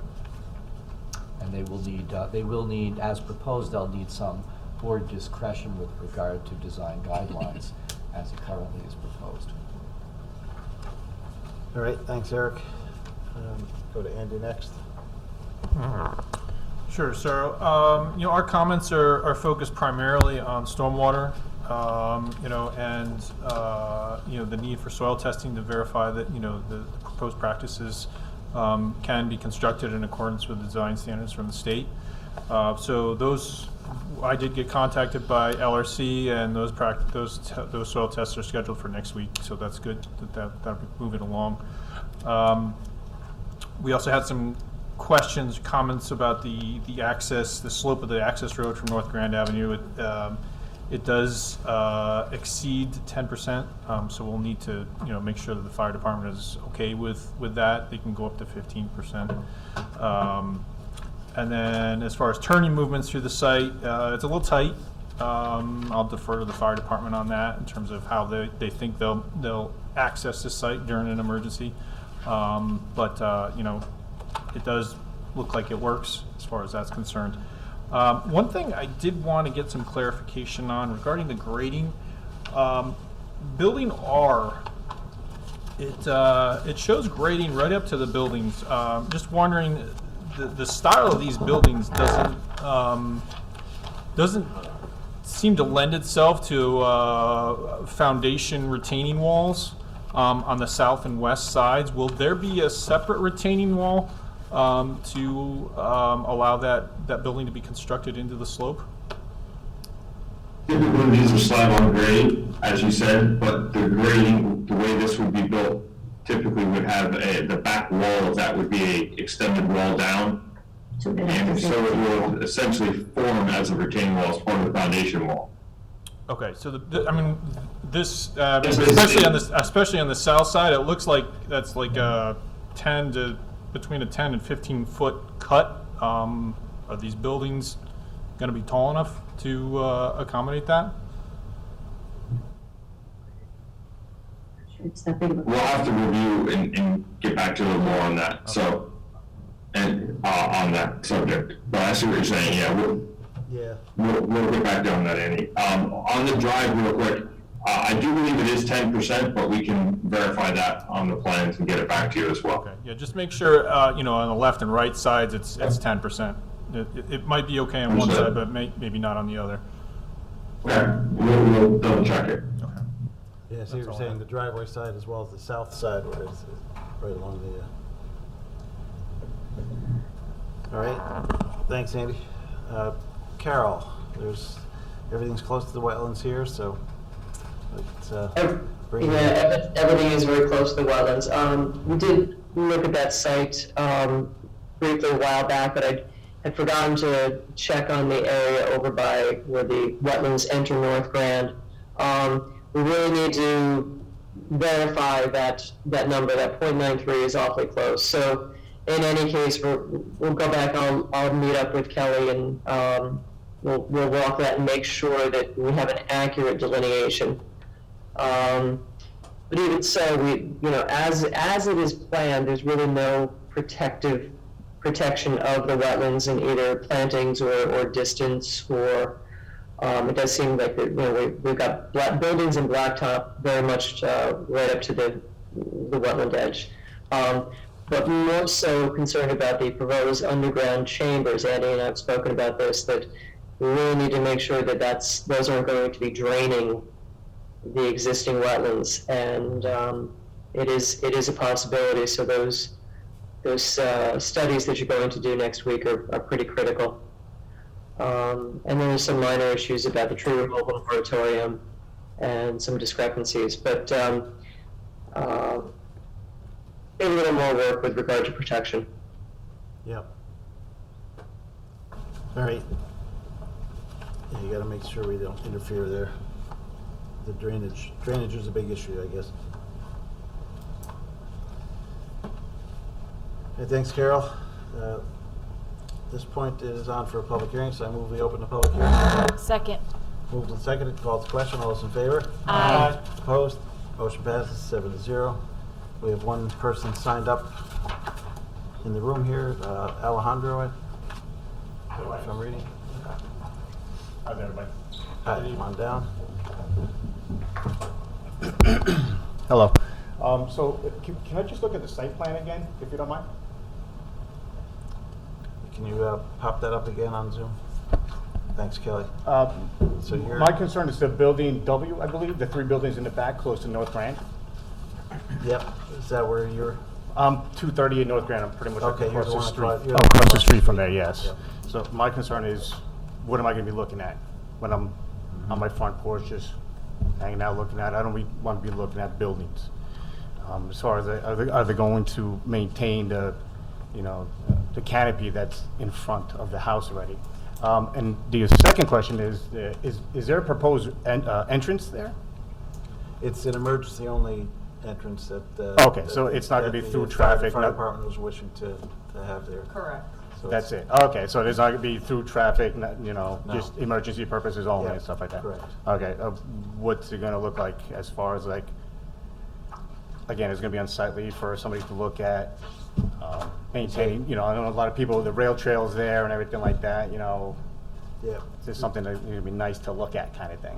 It's going to be, I noticed on their landscape plan, they have quite a bit of landscaping along that, that along the Grand Avenue edge there, but we'll have to take a look at that closely to make sure it's shielding your view of... because what's the grade, what's the grade as far as a building W, what's the grade level? Is it going to sit on top? It's going to be higher than what it is right now, correct? It's because it kind of goes up on to a little hill and then it goes into like a plateau, I believe. I can't see because there's shrubbery there already. It's higher than the other... So then I would be able to see it then from the house, pretty much. I'd be looking at the back of a building. Possibly, depending on what the landscape Who owns, I guess, the grid 7999485? Do they own that? Do you own that? I don't know what that grid number is. Are you talking about the subject parcel? It's next to, I don't have the, hold on one second. What's the number? 799485. I do believe it is next to grid 814518. It's next to that. So there's like 3 buildings. I think it used to be the rental place. Oh, that's out. You're talking about up on the South Point Turnpike? Correct. Yep. No, that's not owned by this property owner. It's owned by... Okay, Go ahead. so it's not your property then? No. Correct. Okay, all right, that's my question, why couldn't that be used? But if it's not yours, then you can't use it, obviously. Yeah. To put the other 3 buildings that are in the back in the front. Yep, I see where you're going from. You know what I'm saying? To preserve what's in the back by the rail trail, just to move those 3 buildings to the front. But if they don't own it, then I guess they can't do anything about that. Yep. Okay.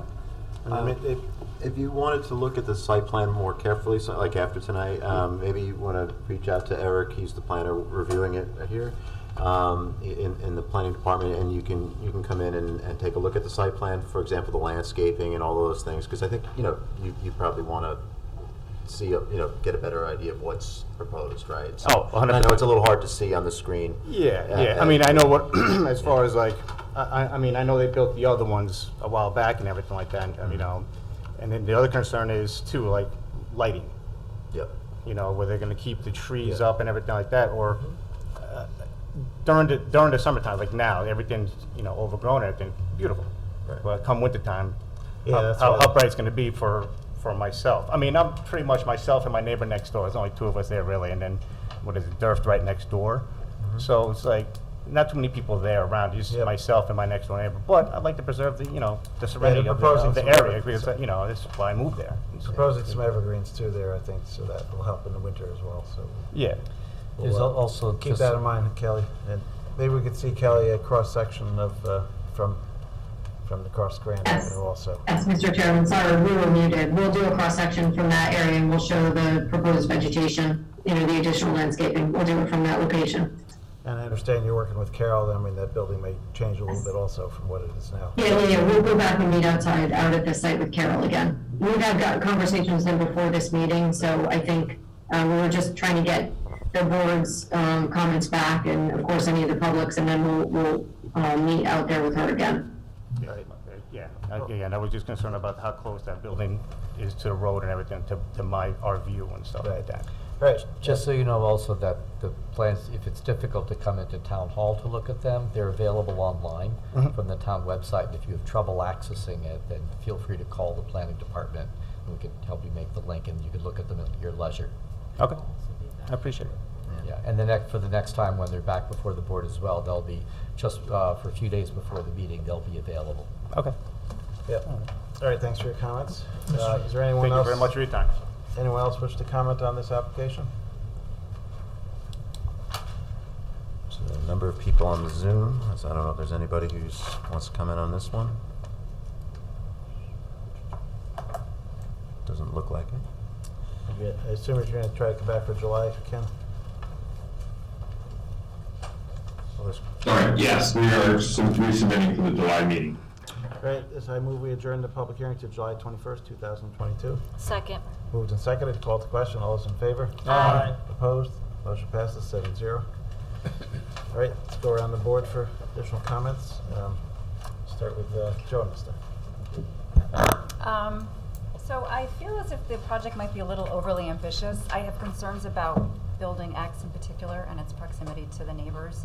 And, I don't know if we're voting on the zoning recommendation tonight, but I'm not usually in favor of changing zoning. I just think it's unfair to the people who live there and have relied on the existing zoning.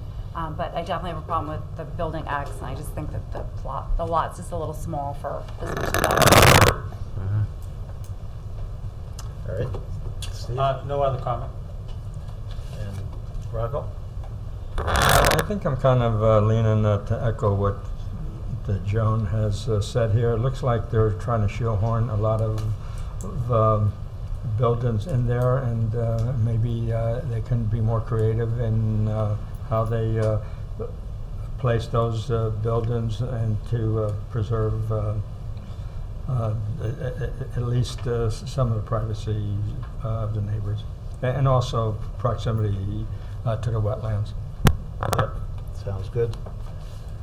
Nicole? Carol, are you still there? Yes. Okay.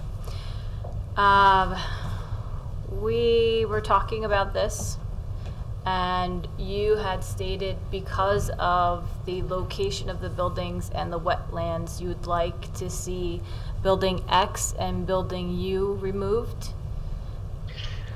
No, I just come up with some alternate plans that can enlarge some of the buildings and eliminate some of the buildings. So it would be encroaching upon the wetland, but encroaching on a portion of the wetland which is not valuable, and going through the permit process, and then that would allow some of the other buildings that have more environmental impact to be eliminated. So I've not spoken to the client, to the applicant about this. This was just something we had spoken about the other day. But there are, as Rocco had said, there are some creative ways to represent this. All right. Thanks, Carol. Anything else? No, I just think that that's something they can do, especially because these a few of these buildings, like Carol mentioned, building X and building U are encroaching. So if you guys can come up with something where you, okay, because just like she said, you can enlarge a couple of the other buildings and possibly eliminate two. We have no objection to that. We'll call her tomorrow and we'll sit down and meet with her and see what changes we can make. Yeah, I think that would be great, and that would be better for this particular site, I think. Yep. Okay. So. I would probably agree, but we'll see what she says. But we have no objection to that. Okay, great, thanks. All right, Ben? The only thing I have to say is, what that gentleman said from the Grand Avenue, I would like to see if they could explore the possibility of using that land where the tool rental place is, eliminate some of these buildings here, put them there. I don't know if it's possible or economically feasible, but.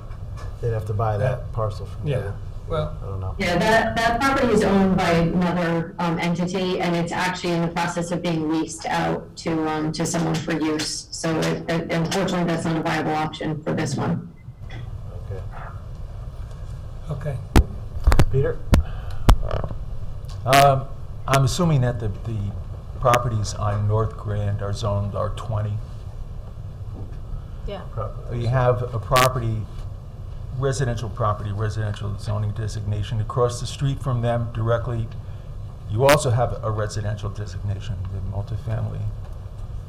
If you go onto North Grand Avenue and look out north to where this site is located, there's very little screening, especially in the winter, between the homes on North Grand Avenue and this property.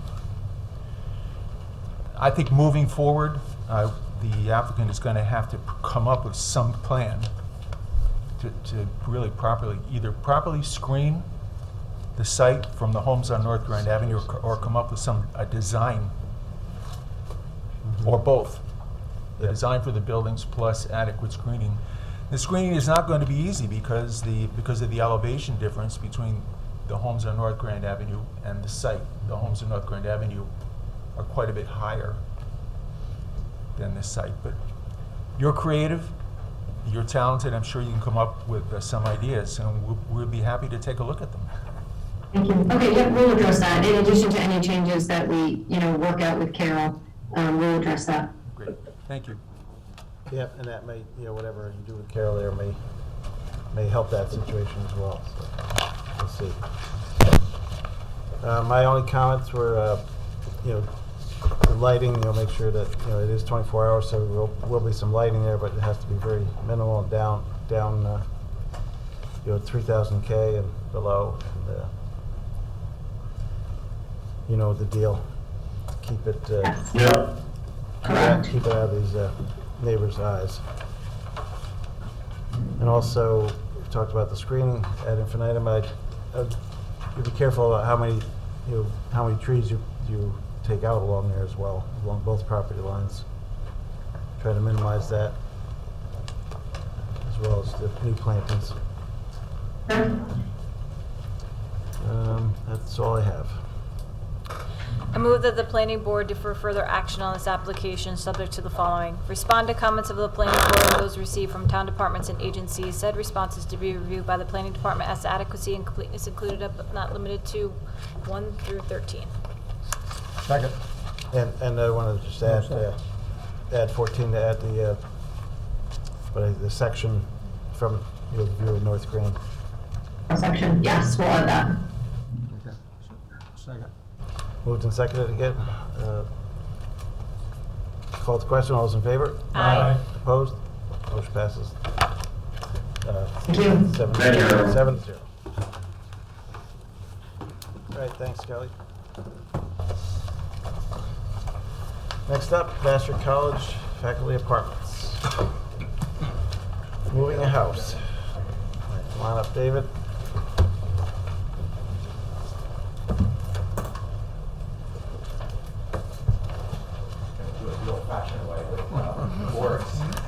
There you go. Looks like you got some footing started there.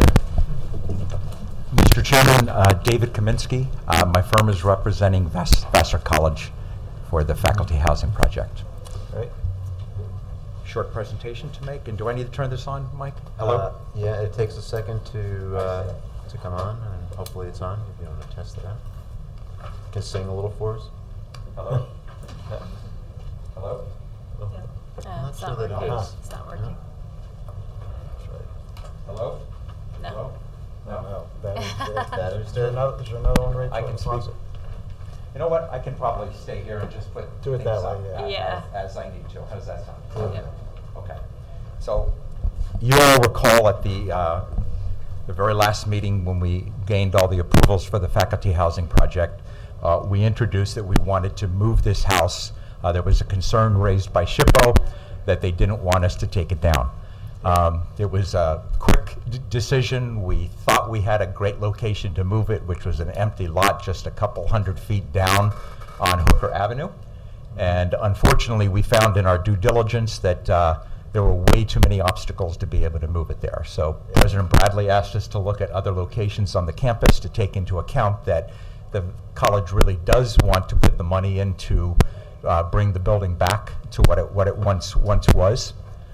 So we looked at locations on the campus, and we found a location that's basically at the entrance, as you can see here. Try this again. No? No. Yeah, where the daycare building used to be. Exactly. So instead of moving the building about 300 feet this direction, we're going to be moving it about 600 feet this direction. The infrastructure is basically all there. We are, as you have seen, the construction has started on the project. I can speak loud, you know that. Yeah. The construction has started on the project. One of the first things the site work contractor decided to do is to stabilize the parking lot. So instead of having to build this road, a 350-foot road across people's yards, we can use the parking lot to move it to Watson Road and then move the house right on Watson Road to the new location here. Okay, great. So the site plan, a blow up. It's great to see the effort to preserve that house. I'm sorry? It's great to see the effort to preserve that house, because we had a concern about that at the beginning. So the location of the house will be almost identical to where the original house was. There's no variance required. We're meeting all the required setbacks. There was a comment in the plans that looks like a structure that was back here. That was a former shed that was on the CAD file. It's not there, and it's not an issue. We will create a little driveway past the pedestrian walkway. We thought that was the best location for it on Orchard Lane. So a little driveway will feed to the house here. And this is the main entrance, as you know, off of Raymond Avenue to the Watson Apartments and to the new faculty housing. Okay. This is an aerial. Most of you now, I'm understanding, remember there was a structure here. Yep, there it So is. this is Watson Orchard Lane. This is what the original building looked like. This photo was taken off of the GIS. It was taken in 2004. Oh, we're still there then, huh? The interesting thing when we began to do the research, and we found in the archives of Vassar a photograph of what the original house looked like that was at that location, and that's the house we're moving there. So there's an incredible resemblance of what, I'm sorry, Peter, can you see, gentlemen, on this side? So there's an incredible resemblance of, this is the house we're moving, this is the original house that was on that location. As a part of the work we've done in bringing in contractors to take a look at what was needed to be able to move this house, there was concern expressed about, I'm going to say 3 items, but it's really 2 main items. One of the items is the rear portion of the house. The house, this doesn't show the entire house, but those of you who have seen it now, which it's pretty visible now that all the trees are down, there's 3 sections to the house. The first 2, 1860s, 1870s, are the range. This last section here with this shed roof, 1980. 1980s. There was major concern, this is only done on a slab back in this area here. There was major concern from the companies that if they tried to move it, it might fall off. It's built much inferior to the rest of the original house. So we talked to SHPO about it. They said they didn't have any problem taking off that portion of the house. There's no historical significance for that portion of the house. So we will be removing this and restoring the back of the house, trying to get photographs. Hopefully, we're looking in the archives to see if there's any photographs of exactly what the window design was and what was going to be there. The second issue is we can't move the house with the existing chimneys in place. So the chimneys are going to be removed, the fireplaces are going to be removed for the house move. We hired Mark Day to do the structural engineering and look at the structure of this house. He has written a letter to SHPO indicating that the fireplaces and these chimneys had to come down. But what SHPO is asking us to do is make best efforts to replace them when we go to rebuild the house. And Vassar has committed to that. Okay. So a couple other comments that were in the notes.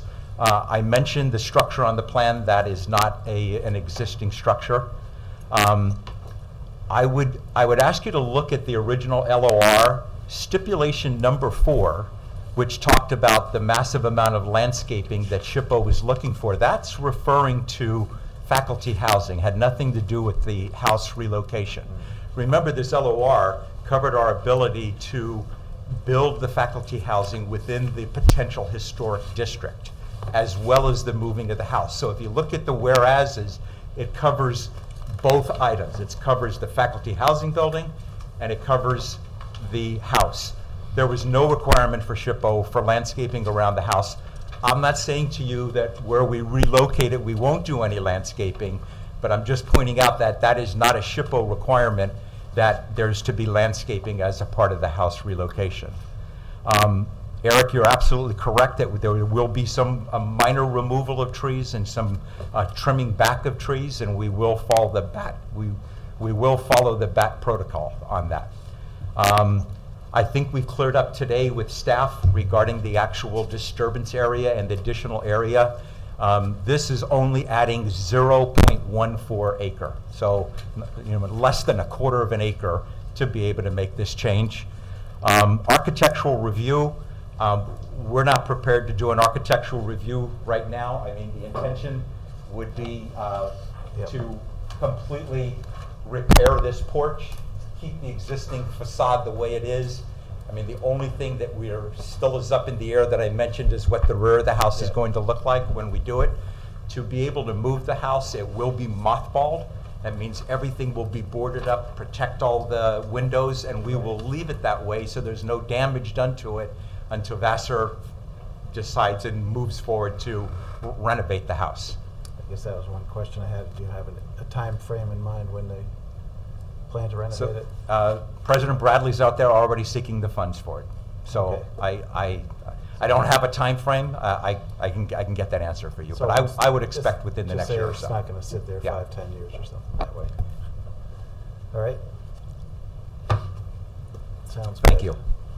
Thanks, David. A lot of good details there weren't aware of. Eric? Sure. This is an amendment to the faculty housing apartments project that the board granted approval to a short while ago, which has since been signed and is now under construction. The amendment is, as Dave described, for relocation of the historic house. And the action before the board is to look at the seeker review or consistency and the amended site plan with a public hearing. It seemed pretty straightforward. I think the only issue had to do with getting with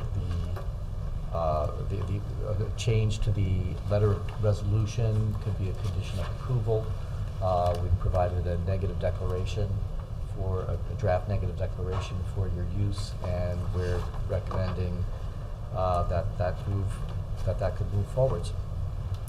So if I can just add to what Eric said, we actually received moments ago, thank you, David, a copy of the a revised LOR, which has been executed by the applicant. It's not fully executed, but we have that in-house. So it will be easy to make that a condition of approval, but it doesn't contain anything which changes what's in the negative declaration.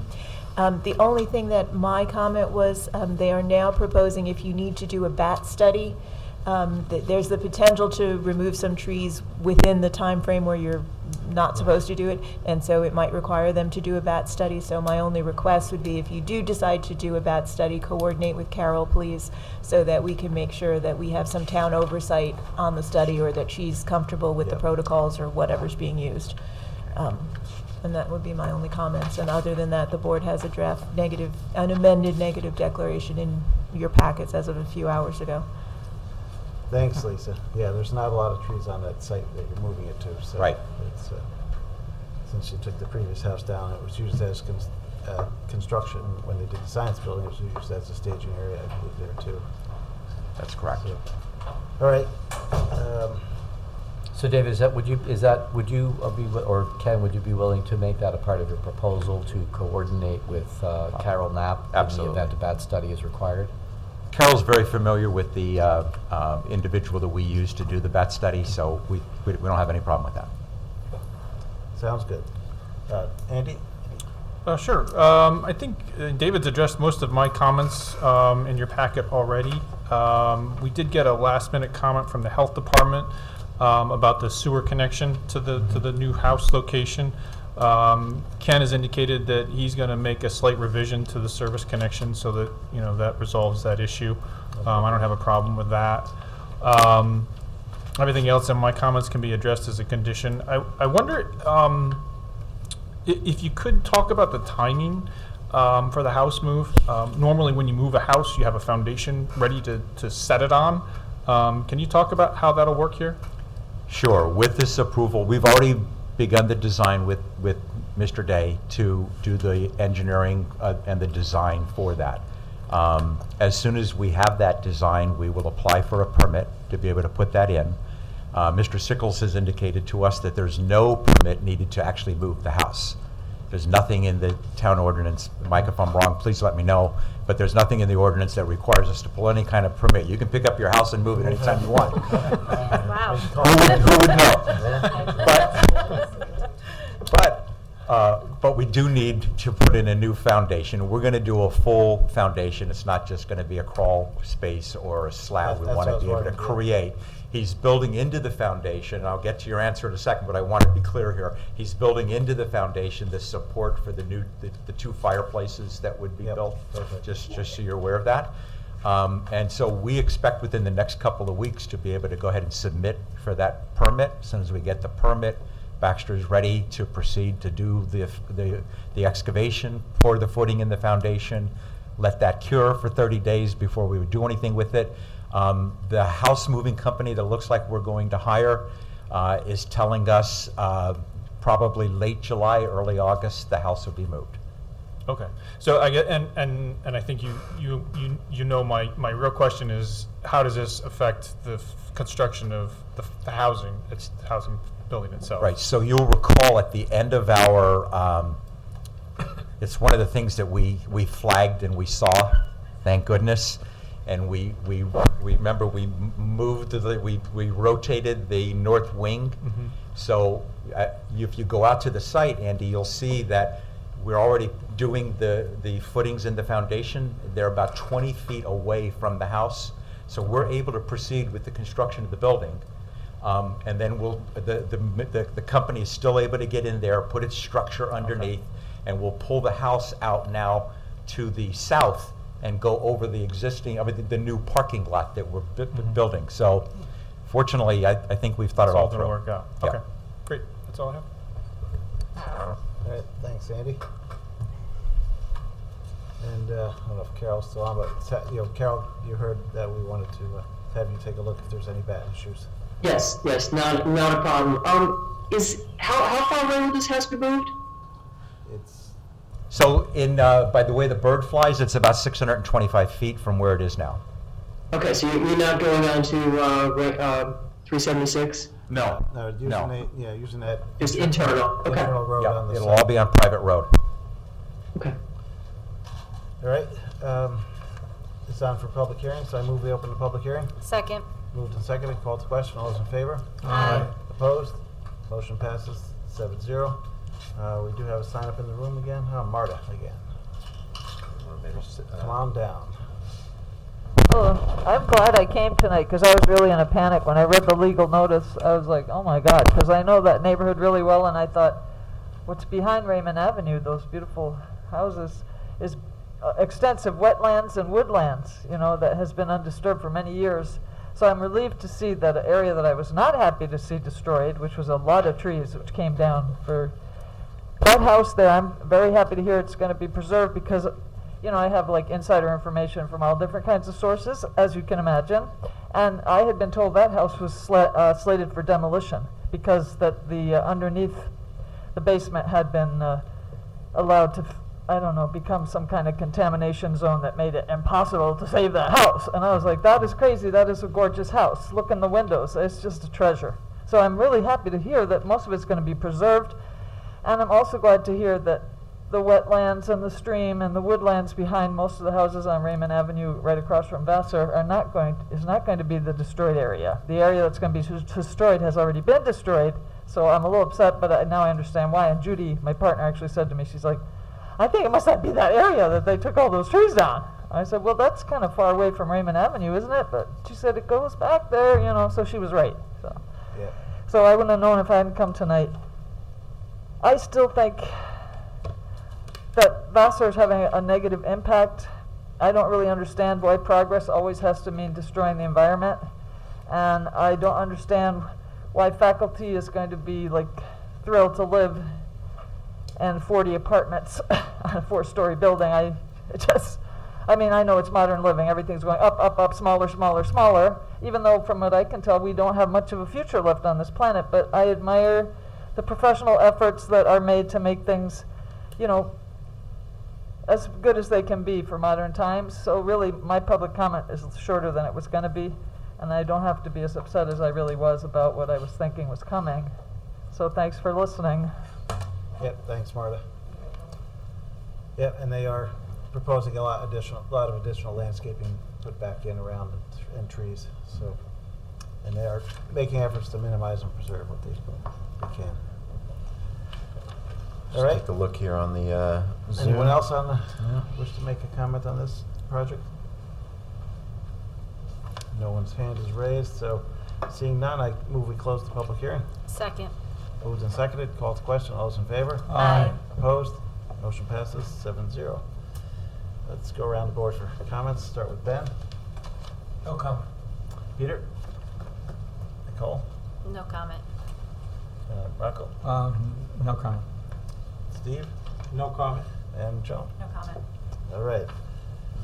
And the only comment I saw was the sewer issue, which you guys said would be resolved, and you said that was solved, and I had questions of when it was going to be fixed up, and you said they're moving forward on that already, so. Yeah.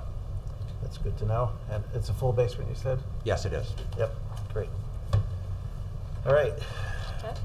I move the planning board determine that the amended application meets the criteria for seeker type 1 action pursuant to seeker part 617.4B9 that is circulated to involved agencies for review and comment, and that no additional discretionary approvals have been identified, and that the planning board will continue in its role as lead agency for review of this action. Second. Moved and seconded. Carl, I have one For seeker. clarification. In the amended neg deck that you have in your packets, on page 7, there was a line out of the reference to the town's environmental consultant, and now the applicant has proposed that for that to occur. I'm just going to propose that that text be changed to include the language that was there, as approved by the town's environmental consultant, Aspen Environmental. That's all. The one that you had So scratched, you had scratched it out, but it was scratched up, but we'll leave it in. Put it that back. The applicant has Okay. proposed it. Got it. Okay, second again. Seconded again, and called to question, all those in favor? Aye. Opposed? Motion passes 7-0 for seeker.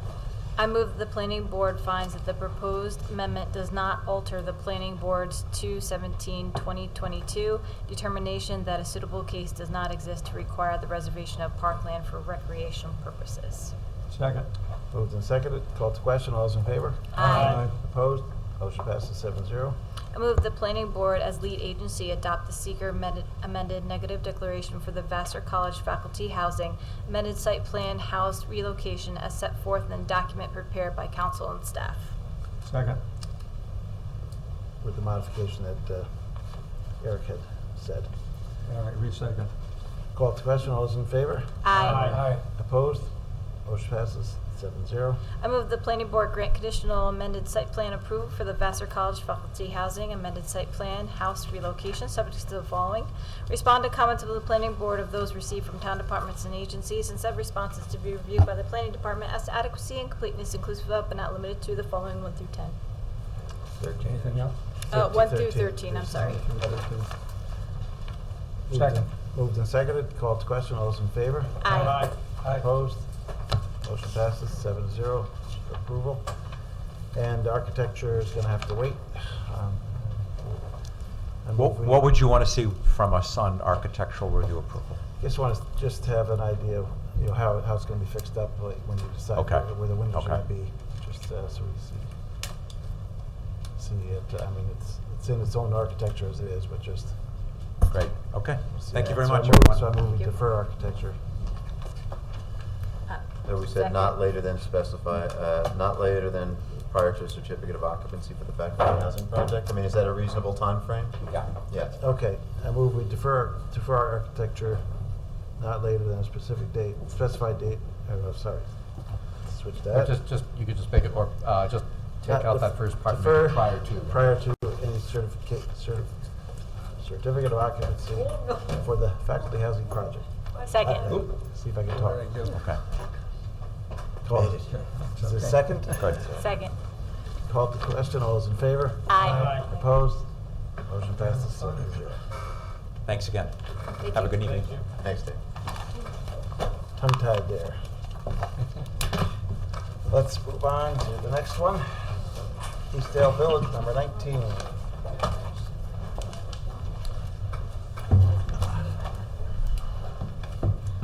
Good evening, Mr. Chairman and Board.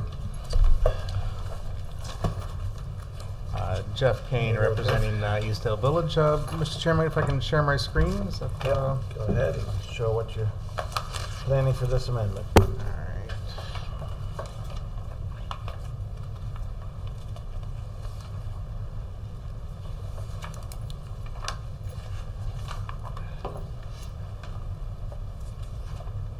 Okay, all right. It's is it live there?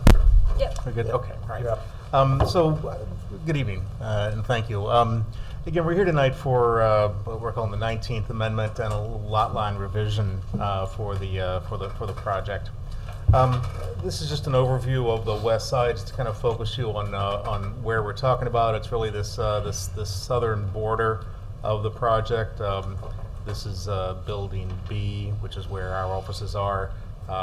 Just to orient you, everybody knows what Rossi's is. That's right here at the corner, right? Just give them their monthly plug. So a little bit of a history lesson here. I just want to just kind of take you back to some of what has gone on in this corner here. And I rotated the screen here 90 degrees so it fits a little better. But just to kind of remind you of where we are. This is there's two things that are in every screen here. This is the refuse area, and this is the pool of our neighbor, the agros. Those two items will appear in each of these screens. But the original proposal approved and built has parking here, and then stormwater basins which are built and operational behind that parking. In February, we came to you with the 17th site plan amendment, and there were two pieces of that amendment. One was the looking for approval for the site plan for the ambulatory surgery center, which is a little further down the site, and then the second part of it was constructing on top of that stormwater basin. Again, here's the refuse area and the agro pool. So we were building on top of that stormwater basin additional parking. We netted 46 parking spaces. Kind of expanded this stormwater basin here, and is ringed in three sides by retaining walls. It was fairly complicated, fairly expensive, but it worked. It got us this parking. With the ambulatory surgery center, we lost some of our overflow parking based on the layout for that building. So this became really critical parking to the overall success of the site. So one of the conditions. It becomes a funny story. One of the conditions of this approval was that we go meet with the neighbors, the agros, Mr. and Mrs. Agro, and make sure that the screening we had proposed for this this expanded parking was satisfactory. Right. So as we're meeting with Mr. Agro, the screening was fine, but he said, I don't really use this piece of my property. Are you interested in purchasing it? So this, again, it's kind of out of the blue. So we looked at it. Well, what, interesting. We looked at the zoning. We can't really park on it. It's not zoned for it. It's in the residential zone. Parking isn't permitted use there. But what we can do is move some of the stormwater onto that site. So it became something that was a much, we think, better way, more efficient way of managing the stormwater. So the proposal then was to then modify, and again, here's your markers. Here's the pool, the refuse area and the pool. This upper part of stormwater area became, instead of ringed by retaining walls, 2 retaining walls, and became a little larger area. This being the old property line, and then we took the subsurface part of the stormwater and became a surface feature again. So again, kind of back to what it was originally. It's just kind of all moved over 100 feet. Is really what we ended up there. And I'll say in that process, we because the stormwater originally came originally in February, the practice came down to the end here. We were actually able to add an additional 7 parking spaces at the end of the parking alley here. And I just want to stop for a second and talk about parking, because Joan, you asked me a very good question last month. Do you have enough parking? Do you think you have? And I said, I think so. And Can you ever have enough parking? Can you ever have enough parking? Right. But we don't have too much. But it's funny because in the back of my mind, I knew this was happening, and so I was thinking in the context of, with everything we've done, I think we've got enough parking. But it wasn't evident to you guys that that I really had 7 more parking spaces I was thinking about that you didn't know about. So I just for clarity, yes, I was thinking about this, but not clearly enough to answer your question appropriately. So my apologies for that. But that's really kind of this has all happened very quickly because we were ready to build this subsurface, and when I met with Mr. Agro, it kind of became a very, very quick process for us to be able to work out an arrangement with the Agros to purchase a piece of the property, prepare our applications, and be here, and still try to build this thing this summer because, again, we need that expanded parking because we're going under construction for the ambulatory surgery center. So it all became a fairly quick process for us to get the application together and make sure it made sense. So a couple of things that have we have reviewed the land clearing with DEC, and they said there are no permits required for the clearing that we need to do, the trees that are coming out. We've also had our cultural resources consultant complete their field work, a complete phase 1 study that was just completed on Sunday, and the report came early this morning, and I got it to staff today, and thank you for looking at it today. But I think you've received some additional information. No recommendation for any further work based on what the field work that they found on the site here, and so again, it's as part of the seeker record.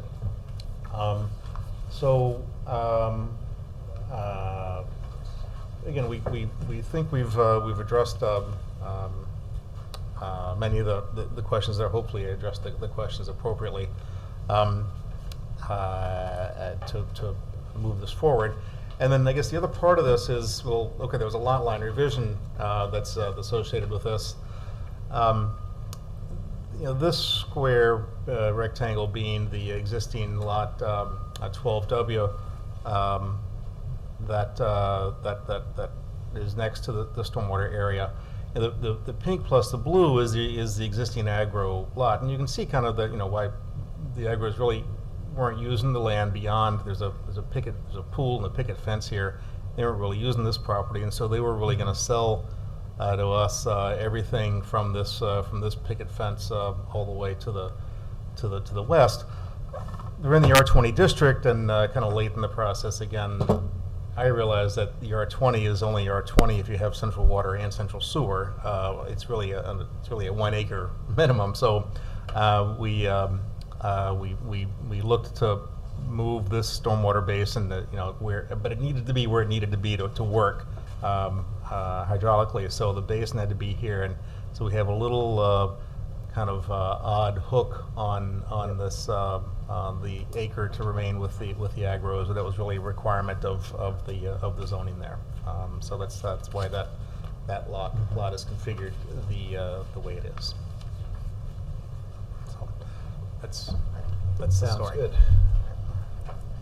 Yeah, I'm just anecdotally, I was out there about a week ago looking at the existing stormwater there where you're doing it, and I couldn't find a single place to park my cars. Right. Well, it's. If you were there on the second Friday, is that the? It was a Wednesday afternoon. It was just a Wednesday afternoon, right? Just a random Wednesday afternoon. So sometimes there are funny peaks here, but when it's nice, Yeah, it was again, nice it's, weather. People were out eating right. Rossi's and such. People are really using the picnic tables that are on those wide sidewalks there, Yep. and so it's nice. So the extra parking will help. Eric? Sure. So thanks for the history lesson, Jeff. Recent history, not ancient. So yeah, staff is in. We provided a few comments, not too many, and at the time that this was written, we didn't have the cultural resource report. We updated it upon receipt of that report this morning, so that in your packets you now have an updated staff recommendation. Which calls for the public hearing, and then for a negative finding of consistency with reference to the new report, and also for a conditioned approval. And based on discussion with Jeff, if you're still proposing that, Jeff, do you want to say something about that? Yeah, sorry. Yeah, I didn't. Right. Because the 17th Amendment had the subsurface storage, I'm really trying to make life easier for Andy. What I'm suggesting is that we amend the 17th Amendment so he doesn't have to review and we don't have to finish engineering that subsurface. And really, what happens is this gets swapped in place of that subsurface. It never really appears. We submit the 17th Amendment for signature, which would really involve this application. If that's acceptable, it still becomes the 19th. Or next application will still be the 20th. We're not going to reuse 19, but 19 really amends 17. If that makes any sense to anybody, but Eric and got it. So that's the recommendation. Clarification there. We crafted a way to accomplish that, and just by way of procedure, we built into that the requirement that site plan can only be approved if it goes with the lot line revision. But in your resolutions, you have a separate resolution on the lot line, and because it's a separate resolution, it won't create a problem of timing for the respective conditioned approvals. Okay, great. Thanks, Eric. Andy? I like the idea of. Thank you. I would ask it on this when you submit for the 17th. Maybe we shade it out or hatch it out somehow to make it clear that that's not, the way that it should be constructed. Because there'll be a period of time when that's the active plan for construction. I think with 17, we'll never 17 will now never show the subsurface. Oh, you're just going to take it off We'll just altogether. take it out, and this even better. This will show perfect on 17. Okay, yes, right. Great. I like that. So my comments are all fairly minor. There were some minor comments on the SWIP that needed to be addressed. I had a comment about the grading for the pond along I guess it's the southerly boundary. I spoke to Eric from Insight about it, and we talked about a plan to kind of address that issue. I was concerned about channelization across the property towards the Agros property, and I think we have a plan. He's going to submit some things that will address that. So I think that satisfies me. Yeah, don't want to be filling his pool. All right, so, thanks, Andy. It's on for public hearing, so I move we open the public hearing. Second. Moved and seconded, called to question, all those in favor? Aye. Opposed? Motion passes 7-0. And I see we have a sign up again, Marta. Come on back up. I'm just going to comment because it's public comment and you're allowed to. So I've been studying this thing, called legal notices and how things develop literally in Dutchess County and not just Dutchess County. I do read the paper. Thank God we still have one. Eastdale Village was built, as you all know, on farmland, which I feel like farmland is becoming a thing that we're going to wish we had saved so that we could keep growing food, because the future is food and water and air. And now it's a moot point. It's seriously developed. And I think it's interesting to note that this is the 19th Amendment. And what I see is that first you get permission to do your development. Once that's approved, that means it qualifies and gets funding via the Industrial Development Agency of the county or the Empire Development Zone money, millions of taxpayer dollars to pay for a project that some big rich developer wants to put in. And on top of that, they get all kinds of tax exemption on everything. And they don't even have to pay taxes. They get to do what's called the pilot, payment in lieu of taxes. And also municipal bonds via the county. I told our county executive to his face that he spends money like a drunken sailor, which he took offense, but it's true. There are so many municipal bonds on so many developments in Dutchess County that the taxpayers are going to be paying for the rest of their lives, however short that might be. And those are guaranteed money. They sell it to the stock market. The rich people buy the stock. They're guaranteed to get paid with interest. Meanwhile, we've got this development, and I don't know, 19th Amendment, how many more there will be. But I just wanted to comment on it because maybe people are watching and listening and going, oh, that's how it works. Because it took me a while to follow the money via what I just said and see how it works. And I live in a place that has so many homeless people. And I've talked to the county executive about that on numerous occasions as well. I said, everybody who's in trouble in Dutchess County ends up in the city of Poughkeepsie because that's where the jail is, that's where the hospitals are, that's where the courthouse is, that's where the food is that they'll feed you. If nothing else, you can get fed. But there's no developments of any villages for homeless people. There's no development of quality of life where you can go to a nice deli like Rossi's, who also got municipal money to be developed. Yeah, and they make tons of money. They're a good outfit. It's not like they don't deserve it. But who doesn't deserve money? Who doesn't deserve quality housing? Who doesn't deserve a village that you can live in with peace and comfort? And I see so many people every single day that I don't even know how they drag themselves through the street. It's very depressing and discouraging, and it really points out the extreme difference in socioeconomic levels of this society. And many of those people were turned into addicts via the opioid epidemic, which was created and made billions for the pharmaceutical monsters. And any of you that are educated know exactly what I'm talking about. And you can say, what's this related to Eastdale Village? It's all connected. I think we know that, and that's why I'm making the public comment. So thanks for letting me do that. All right, thanks again, Marta. You're welcome. Jeff, if you wouldn't mind stopping the share for a minute so I can see if there's anyone on the Zoom that wanted to comment. Thank you. So we're looking for comments on the Eastdale Village 19th Amended Site Plan. If there's anyone on the Zoom. And I would say no. Good. Yep. Seeing none, I move we close the public hearing. Second. Moved and seconded, called to question. All those in favor? Aye. Opposed? Motion passes 7-0. Mr. Chairman, can I address a couple of items that were raised there? No. Sure. It's not a social platform. Let's just move ahead with the business at hand. Well, if he feels like there was something incorrectly stated, I feel like you should have the ability to answer it. Something quick? It's quick. I just want to make it very clear.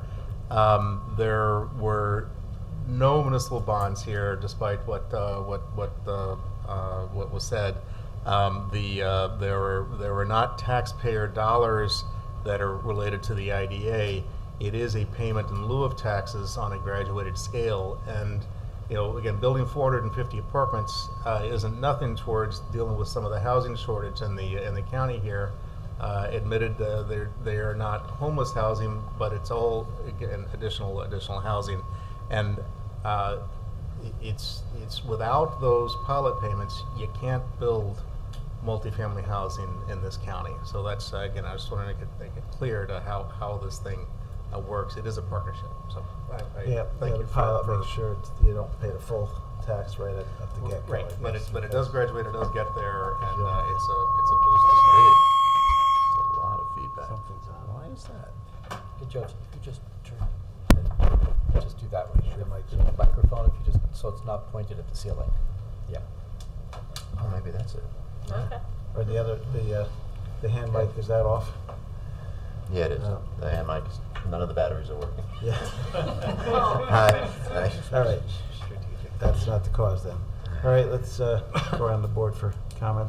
Peter? Should we have a maintenance agreement for an above-ground stormwater pond? There's an existing maintenance agreement, and it will need to be modified. That's one of my comments. Okay, so then it will cover this pond as well? Yes. And there, on the review comments, it addresses the fencing around the stormwater pond. Could you elaborate on the? Peter, I think my comment was that there's some fencing shown that may need to be removed, but I believe there is a line that shows fencing around the proposed pool pond. Right, there is a, right, so there's fencing that, again, the agros had there. One piece of it we are going to remove, and then there's the 6-foot white vinyl fencing, which we will have as screening around the stormwater facility, and then landscaping on the outside of that fencing as well. And a good comment brought up by staff is that that landscaping ends up being on the agro parcel, so we will need to get an agreement with the agros allows us to maintain that landscape. What's the projected depth of the pond?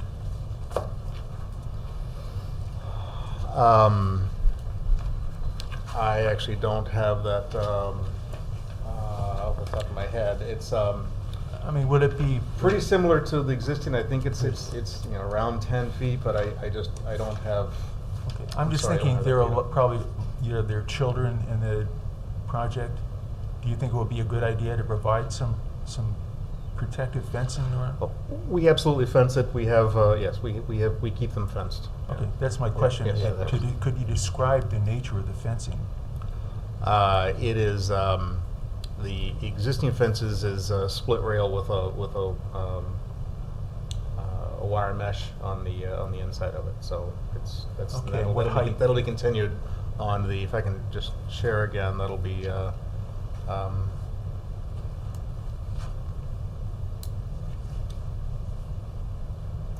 Typically, I think like if you have a pool or something, it needs to be at least a 4-foot fence. More than 4, I would say. What is the standard? I don't think 4 feet is the I think standard. it's 52 inches. 48. So we have the pointer back here. We have the rail fence here. That's it, the existing rail fence, but it'll come around the as long as you and then the vinyl fence around the other outside edge. as long as you provide whatever the standard is for that type of protection, that's Yes. fine. Part of the design standards for the pond requires that the inside of the pond be graded in a manner that allows for easy exit if someone does fall in. So we've checked that to make sure that that's been done Right, properly. they're benched, right? So Right. No sledding. No sledding into the pond. No sliding into the pond. All right. Anything else, Peter? No. Thanks. Ben? Nope. Nicole? No. Rocco? No comment. Steve? No comment, Joe. No comment. And do I have any comments? Nope, nothing further from what we said. Okay. I got one other question for you then. I challenged the staff and challenged the rest of the team. Are there any other? This has been a fairly quick process. Is there anything that we would want to change, right? It's here. And so I did get one set of feedback. We could add 6 parking spaces at the end here. It kind of shortens this part of the retaining wall. It makes this part of the retaining wall a little higher, but we can get the same volume of storage here. Add 6 parking spaces at the west end. Obviously, it hasn't been reviewed by engineering, but if the board is amenable, we would provide the engineering and as we submit for signature. But I wanted to get your feedback on that. On that layout. My first look is I'm not sure about the backing out of those you're in traffic. That would have been my question: is what's the width of your maneuvering aisle for those additional spaces? That's 26, Right just there. as the Okay, standard so is it here, gives you right? the So standard? yes, yeah. My only other comment would be about impervious cover. You're adding more impervious cover. Yes, we would have to make sure that that works, right. But I didn't want it right. Again, I asked the question of the team because it's again to come back again. I just wanted to do our own kind of internal review and then get the board's feedback on that while we're here. Eric, you have any? And that was the only Yeah, thought. that's the first thing I saw. Is Just the circulation. I didn't realize how. If that's 26 feet there, then that kind of solves that. Is there any issue with that being right up on the retaining wall like that? We would need guardrail fencing. Yeah. Any other board member comments? Chime in. See an issue with it? Not necessarily. I mean, I do know that more parking in that area would kind of be a good idea, but, I would have a concern if that bubble where there's 25 is a parking space, being so close to the adjacent proposed new row there to the left. Well, I don't know what direction. Right, that that one. Yeah, that this one, area right. could be. Yeah, I was looking tight. at that too. Hmm? It makes me wonder, So I mean, those two I think those- if board's open to it, I mean, if Jeff wanted to play around with the configuration of parking in there, in the area to come up with a few more spaces, we could look at that and approve that in the process of finalizing the plan. Yeah, because that one backing out would be right adjacent to the other space. So. One other comment that I have is that I believe you're going to provide a gate to be able to use the pretreatment area portion of that pond as snow storage. If you have parking there, you're going to obstruct that gate. Now, granted, that's not a showstopper, but something else to consider. All right, we'll have to look at it. Right, yeah. So we'll have to look at it. Hey, we can. I think everybody's in agreement. You can have a few spots there if that can be worked out with the staff to. Right. We'll work through the details, but satisfaction. I just didn't want it to be a complete surprise. So thank you. Yep. Okay. We'll add that in as an extra condition. Okay. Get to that point. Right.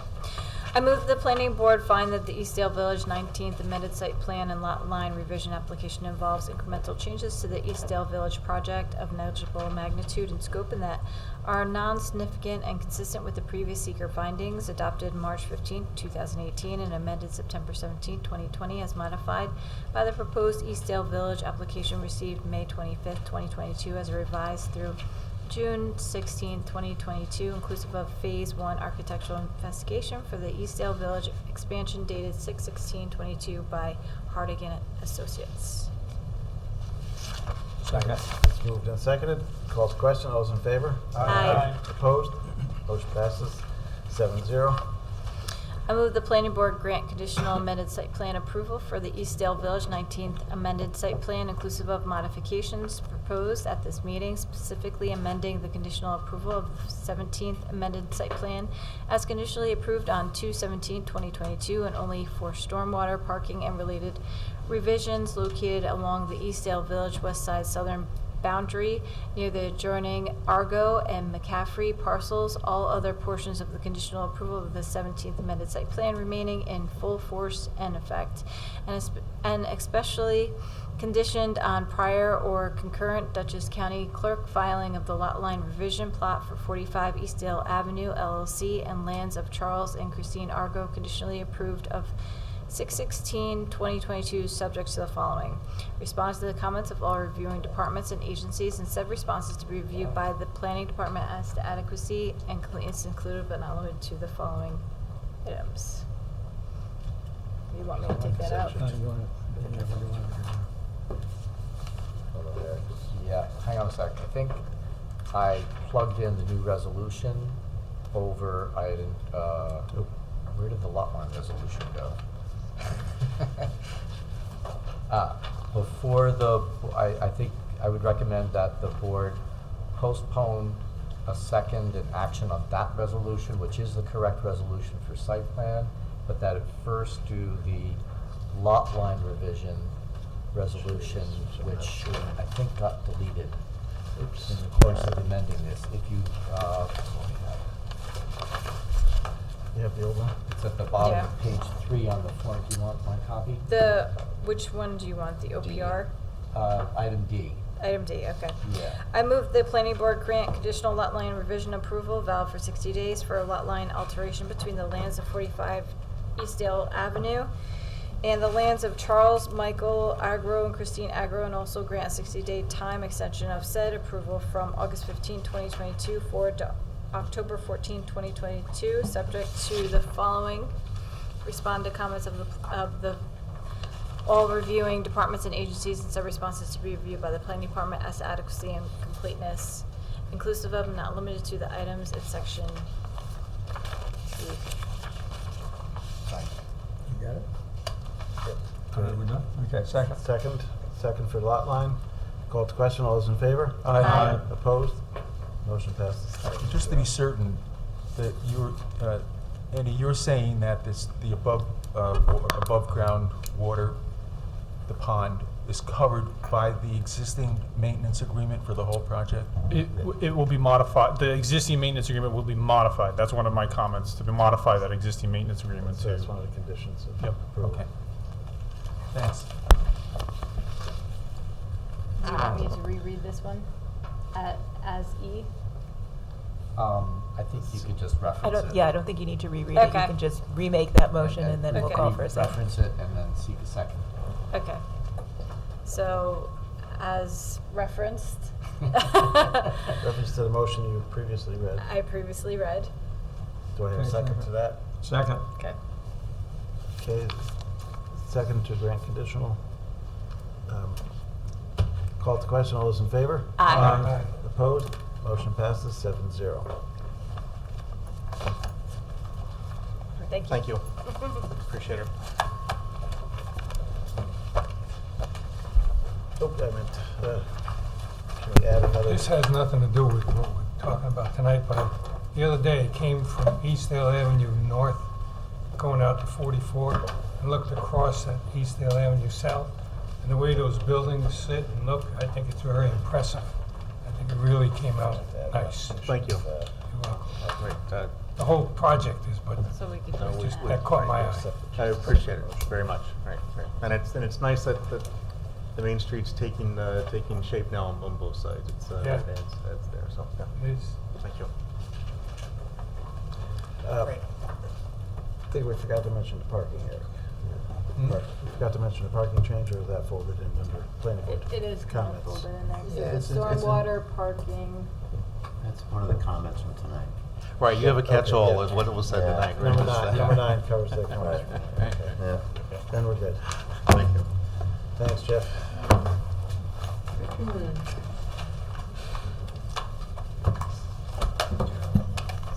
All right, Diamond Point Development, self-storage is up next. No, we need a room here. Who's online for that? Hi there, good evening. It's Jennifer Gray from the law firm of Keenan Bean here on behalf of Diamond Point Development. I'm also joined tonight by Chris Lapine, project engineer from Labella, and also by Jason Summer and Aaron Summer from Diamond Point Development. So we are here tonight regarding the construction of a new climate-controlled self-storage facility at 1998 South Road, otherwise known as Route 9. I know you have a very busy agenda tonight, so we'll try to make this as brief as possible for you. We were last before your board in April of this year when the public hearing was opened. and we're here tonight for the continuation of that public hearing. We made a submission on May 23rd, which included responses to comments received for your last meeting. That submission included revised architectural elevations, specifically for the rear facade of the building, and also some minor updates to the site plan. We're also in receipt of your staff comments generated for this meeting. We don't anticipate any issues in addressing those comments, and we have no objection to those comments being incorporated as conditions of approval.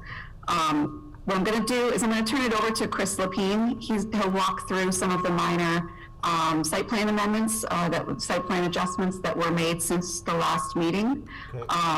And also over to Jason Summer to walk through those rear facade architectural changes. We're happy to obviously answer any questions that you or the public may have, and we're hopeful that before the conclusion of our appearance tonight, that you'll be in a position to close the public hearing and hopefully grant conditional approval. So with that, what I will do is I'll hand it over to Chris Lapine. Thank you, Jennifer. Good evening, Mr. Chairman, members of the board. If I may share the screen for a moment. Go ahead, Chris. I'll give a brief overview of the modifications we've made to the plan. At the last board meeting, we were asked to identify the snow storage areas. And we've identified them here on the northwestern and northeastern section of the property from where the access drives in. We were also asked to, and I don't have it up in front of us, but revisit 2 locations where our foot candles exceeded 0.2, and we have addressed those on the lighting plan. With regards to there was a comment and a discussion at the last board, and the applicant agreed. We did add a note to sheet 130 indicating and identifying that any future cross-access easements would be acceptable between the current property owner and any future development of the neighboring property. Okay. There was a concern about this small retaining wall that we have in the rear that fluctuates from about 1 foot to 2.5 feet. We did place a timber guide rail as requested by the town engineer in this location. Lastly, the board raised some concerns about the facade as it relates to the east side of the project area, and I'm going to give the applicant the opportunity to share with you the changes that were made. Okay, great. Thanks, Chris.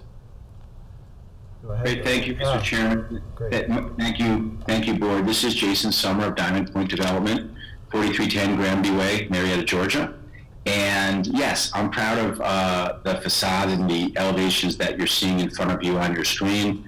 The specific elevation that was in question at the last meeting was the eastern elevation. That faces a vacant lot, but we all think that lot is going to be developed sometime and wanted to put an aesthetically pleasing lot, aesthetically pleasing building in front of that lot. And that's what we've done. We've added articulation, we've added windows, we've added different colors and materials, brick and EIFS, as well as glass for the windows, obviously. And we think we put a very nice product out there that is going to be more than acceptable for whoever develops that project. The only other condition is on or the only other point I wanted to make is on this elevation, it appears flat, but it's not flat at all. There's bump outs and articulation throughout the image, and that's, as you can see there, it's not a flat wall. This will not appear as one long wall. It will appear as several different. So anyway, we're very proud of what we've put there, and I think we've tried our best to answer the board's comments. So thank you very much to the board and staff for letting me talk. Great, I appreciate those improvements. We go to Kristen. Thank you. The application is on for a public hearing. It's under review for special use permit, site plan, and architectural review. The planning board served as lead agency and adopted a neg deck April 21st, 2022.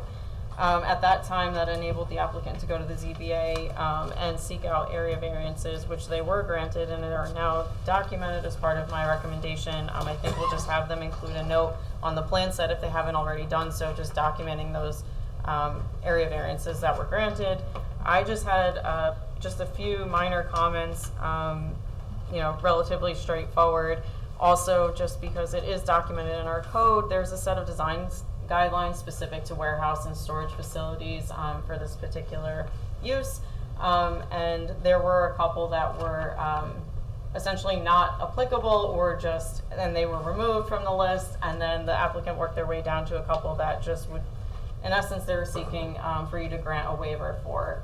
So if the board's in agreement, your resolution has been crafted in a way that includes granting those said waivers.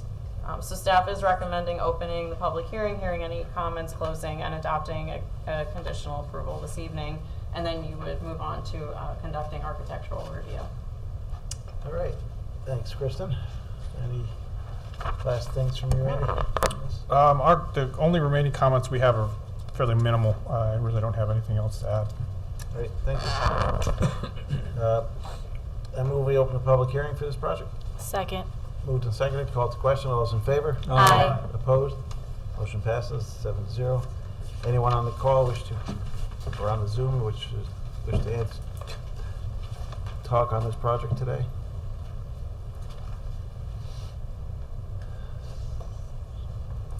Seeing none, I move we close the public hearing. Second. Moved and seconded, called to question. All those in favor? Aye. Opposed? Motion passes 7-0. All right, let's go around the board for comments. Peter? Ben?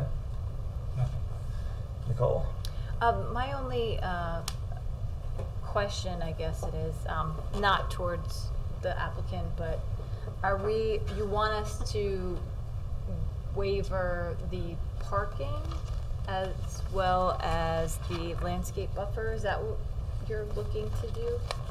Yeah, there's specific language that has been addressed by just the design of the project, and they've already, as it relates to the parking layout, they received a variance for the number of spaces, which sort of helped to reduce the visibility of that from Route 9.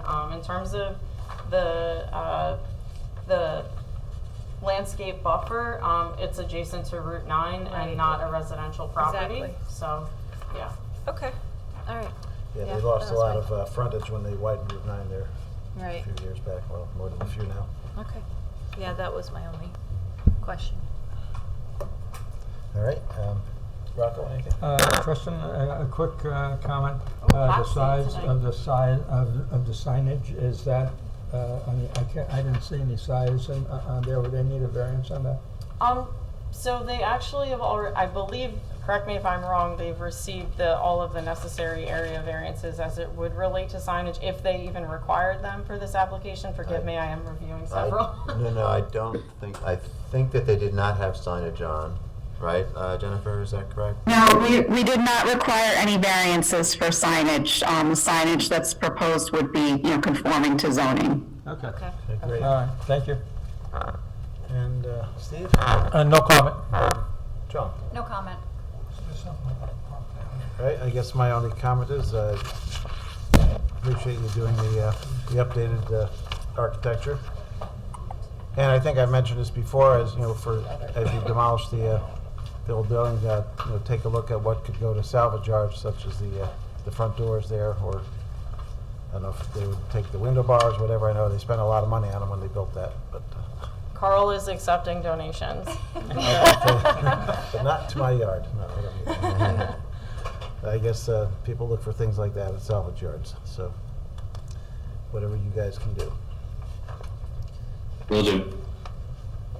Okay. I move the planning board grant conditional special use permit approval and conditional site plan approval for Diamond Point Development, 1998 South Road, including all requested design standard waivers, subject to the following. Respond to comments of the planning board and those received from town departments and agencies, and said response to be reviewed by the planning department as to adequacy and completeness, inclusive of but not limited to the following 1 through 11. Second. Moved and seconded. Called to question. Those in favor? Aye. Opposed? Motion passes 7-0. And architecture, you just showed us the rest of the architecture. We've seen it quite a bit. Does anybody need to see anything further? Looking good. No, I would just echo your comments to thank the applicant for the work that they put in to Yep. make the changes. It looks great. And they stepped it back. We were concerned about the height at that point, and that was a big change. we appreciate that. So in that case, I move we accept architecture as presented. Second. Moved and seconded, call for question. All those in favor? Aye.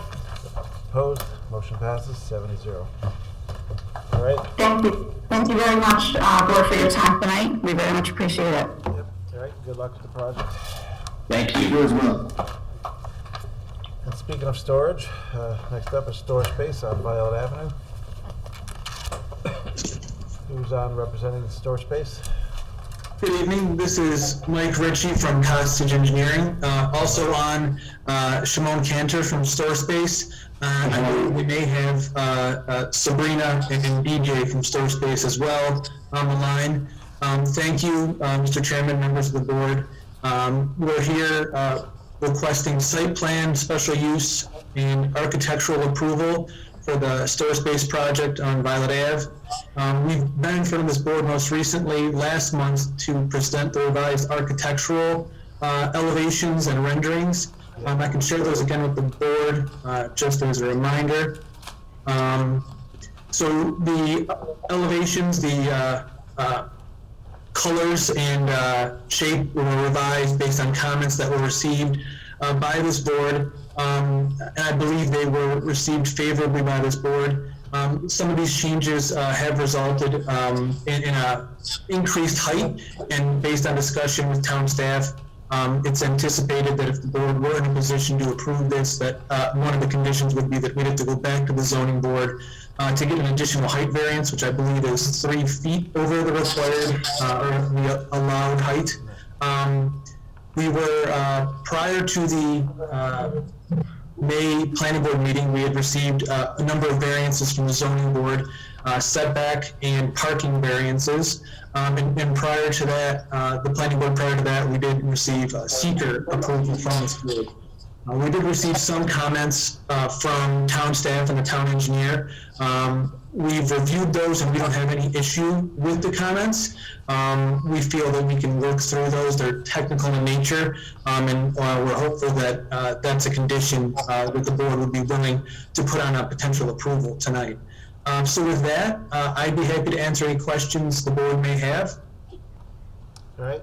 Thanks. We'll be going around the board after we hear from our department planner, Kristen. The application is on, thanks Mike, the application's on for a public hearing and also special use permit review, site plan review, architectural review. I sound like a broken record here. The planning board as lead agency adopted a neg deck in April 21st, 2022. At that point, again, the applicant went over to the ZBA to seek any required area variances, sans a height area variance, which they'll have to seek after this, but I think the planning board was receptive to that being a condition of approval. Yep. And of course, the applicant understands the risk involved with that, but I think we're all set there. Relatively minor comments remain from a planning department perspective. Again, there were just a few waivers that are inherently involved in the application, but I have embedded or crafted the resolution again to include your acknowledgement of that as part of your conditional permit, or sorry, conditional special use permit and conditional site plan approval resolution. So staff is recommending that you open public hearing, close public hearing, adopt to grant conditional approvals this evening, and then would move on and conduct architectural review. All right, thanks, Kristen. I guess the only other thing I would point out, and I know the applicant is actively working with DOT. I know that they're actively working with Dutchess County DPW, and they are also actively working with the Department of Health. So I know that Andy and I have been, included on a lot of that correspondence. There's no finalized, everything's perfect, they can move on, but it is the nature of some of these projects where that conversation is a little bit ongoing through signatures. So, of course, we won't sign anything until we've checked all those boxes. Yep. Andy? Yeah, so a lot of my comments, like Kristen said, have to do with coordination with outside agencies, Health Department, DPW, DOT. I don't really have a concern with making those conditions of approval.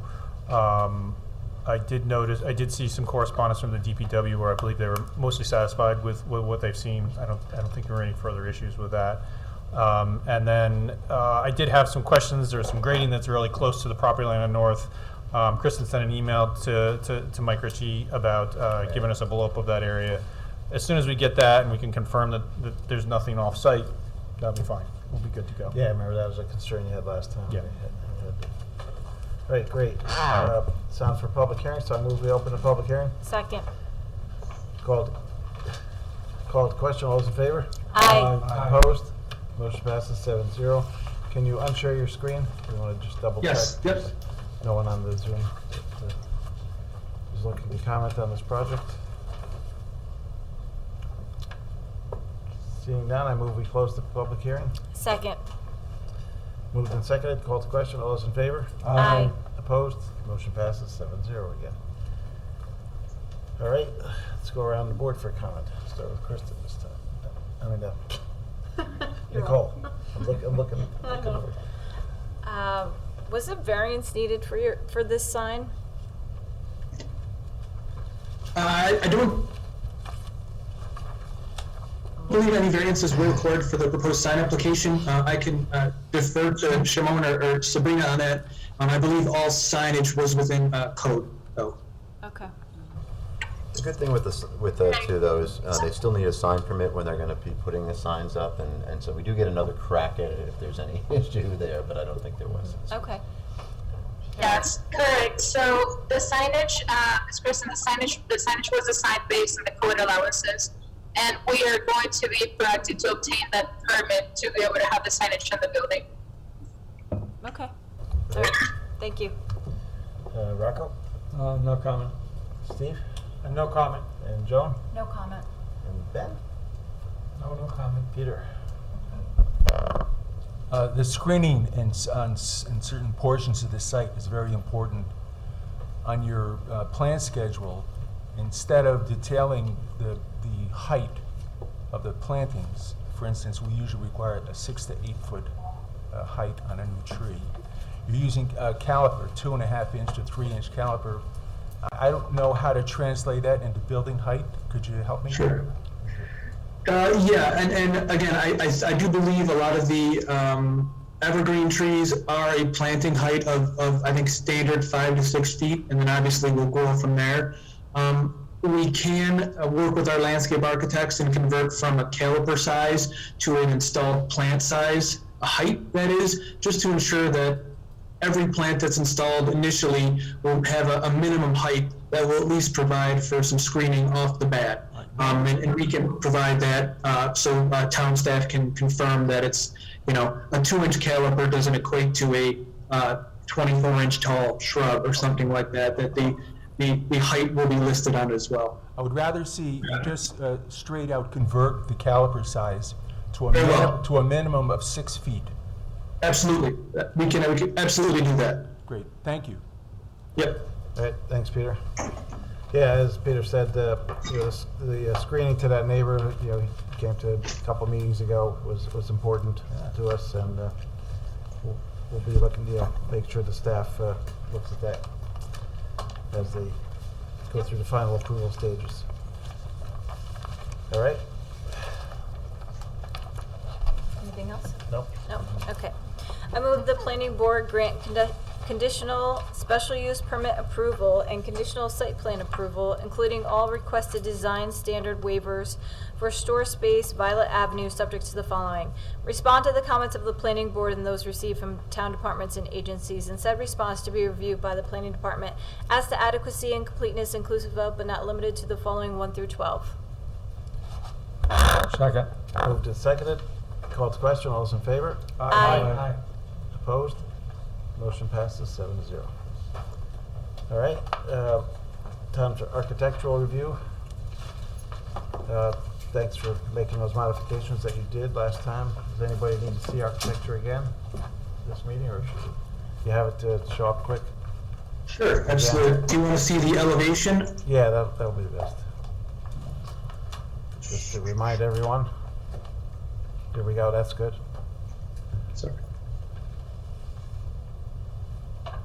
Sorry, it gets a little pixelated, zoomed out. Yeah, maybe 3D rendering was easier to see. Yeah, yeah.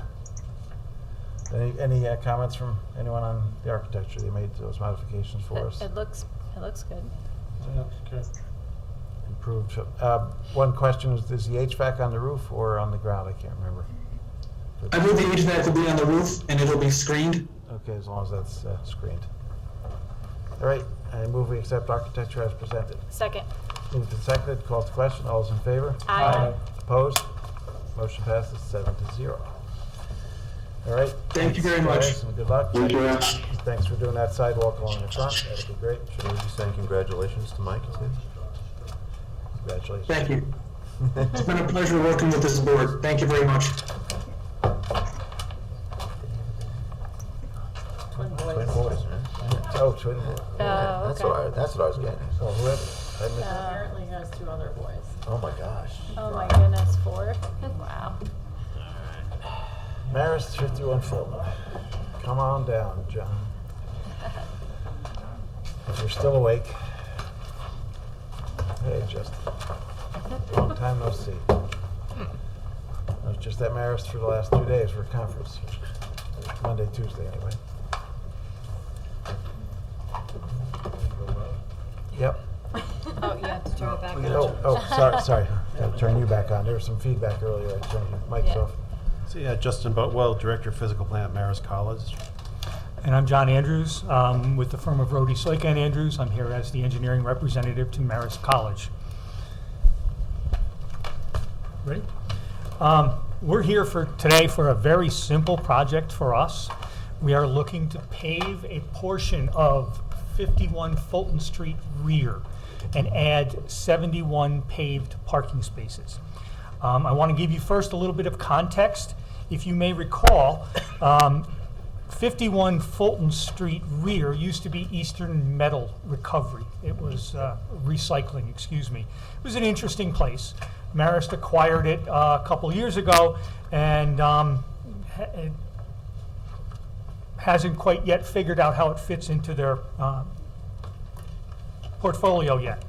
But you may also recall that we received approval in 2019 to complete the renovations at 51 Fulton Street, the front portion. We completely redid that building, if you recall. We provided it interiorly. It has new offices, classrooms, and miscellaneous space for various campus events. Quite honestly, for the last 2 years with COVID, it's been vacant. It was created to be used as flex space for the college, because as we grow and expand, we needed places to relocate people.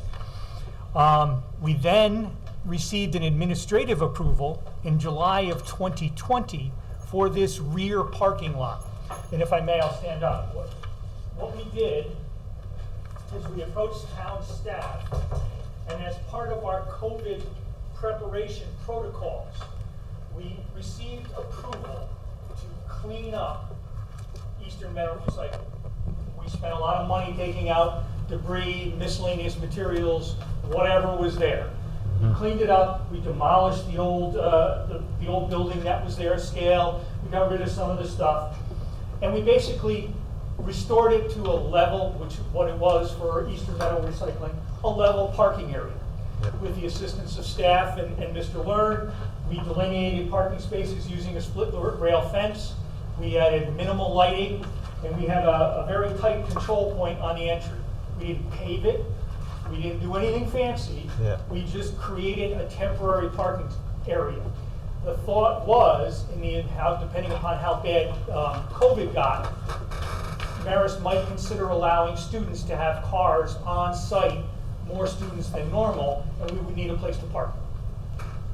Quite honestly, that never developed, and so for the past better part of 2 years, we've had a beautiful gravel parking lot that the gate is locked every morning and evening. It's not used.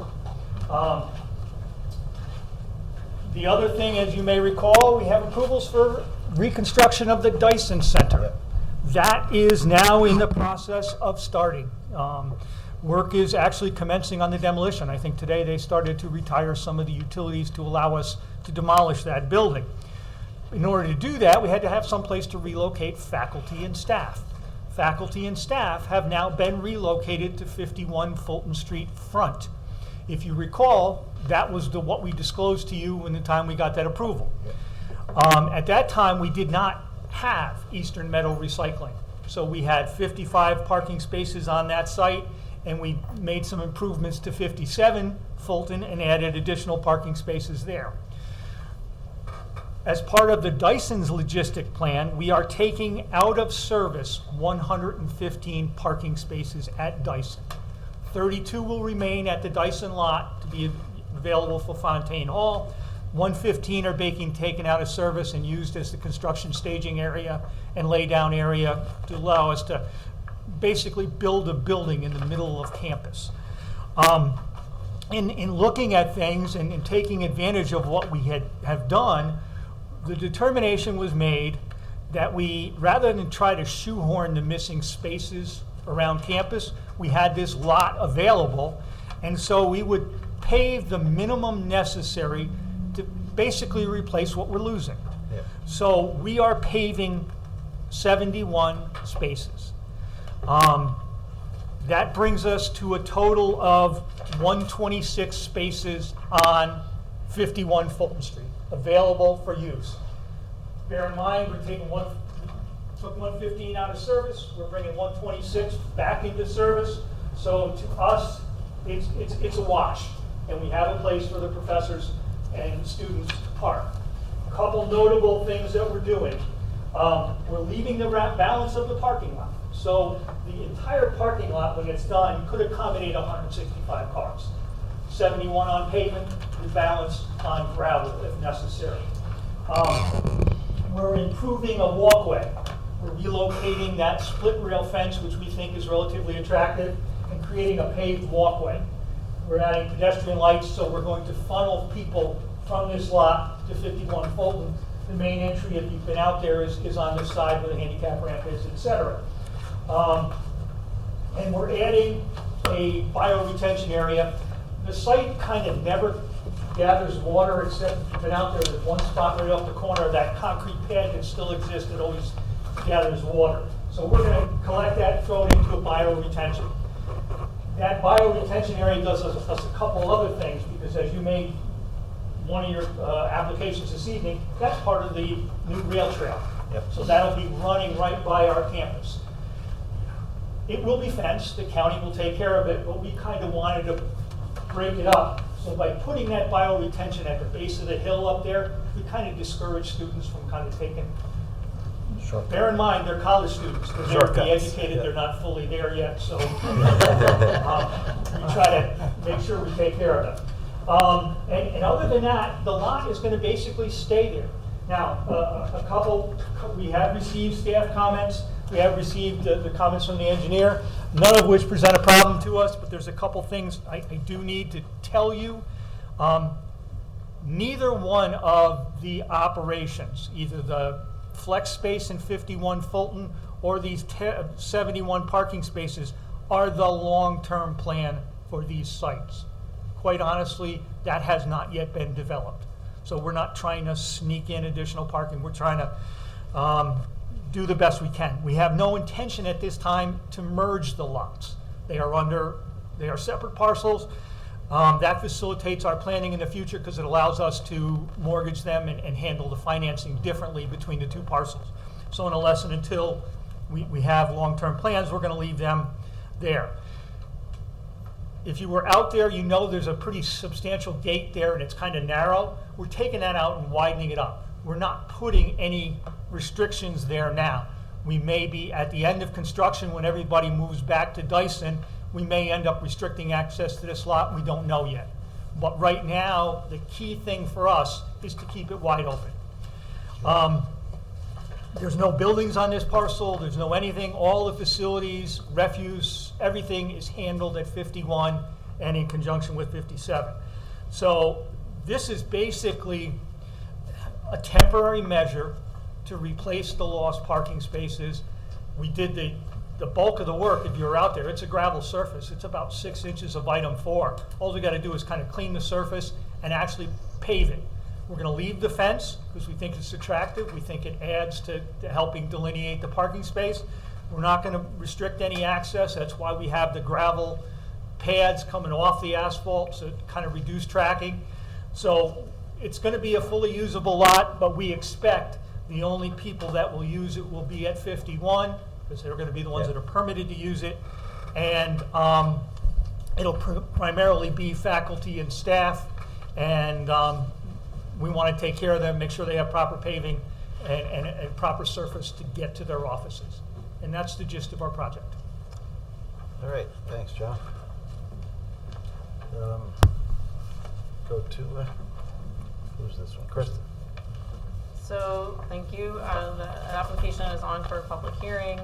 Seeker review, we classified this as unlisted, subject to uncoordinated review, and also site plan review. I do have a number of comments. Again, I don't think it's anything that couldn't be addressed working with the applicant offline if the board felt comfortable to let that happen.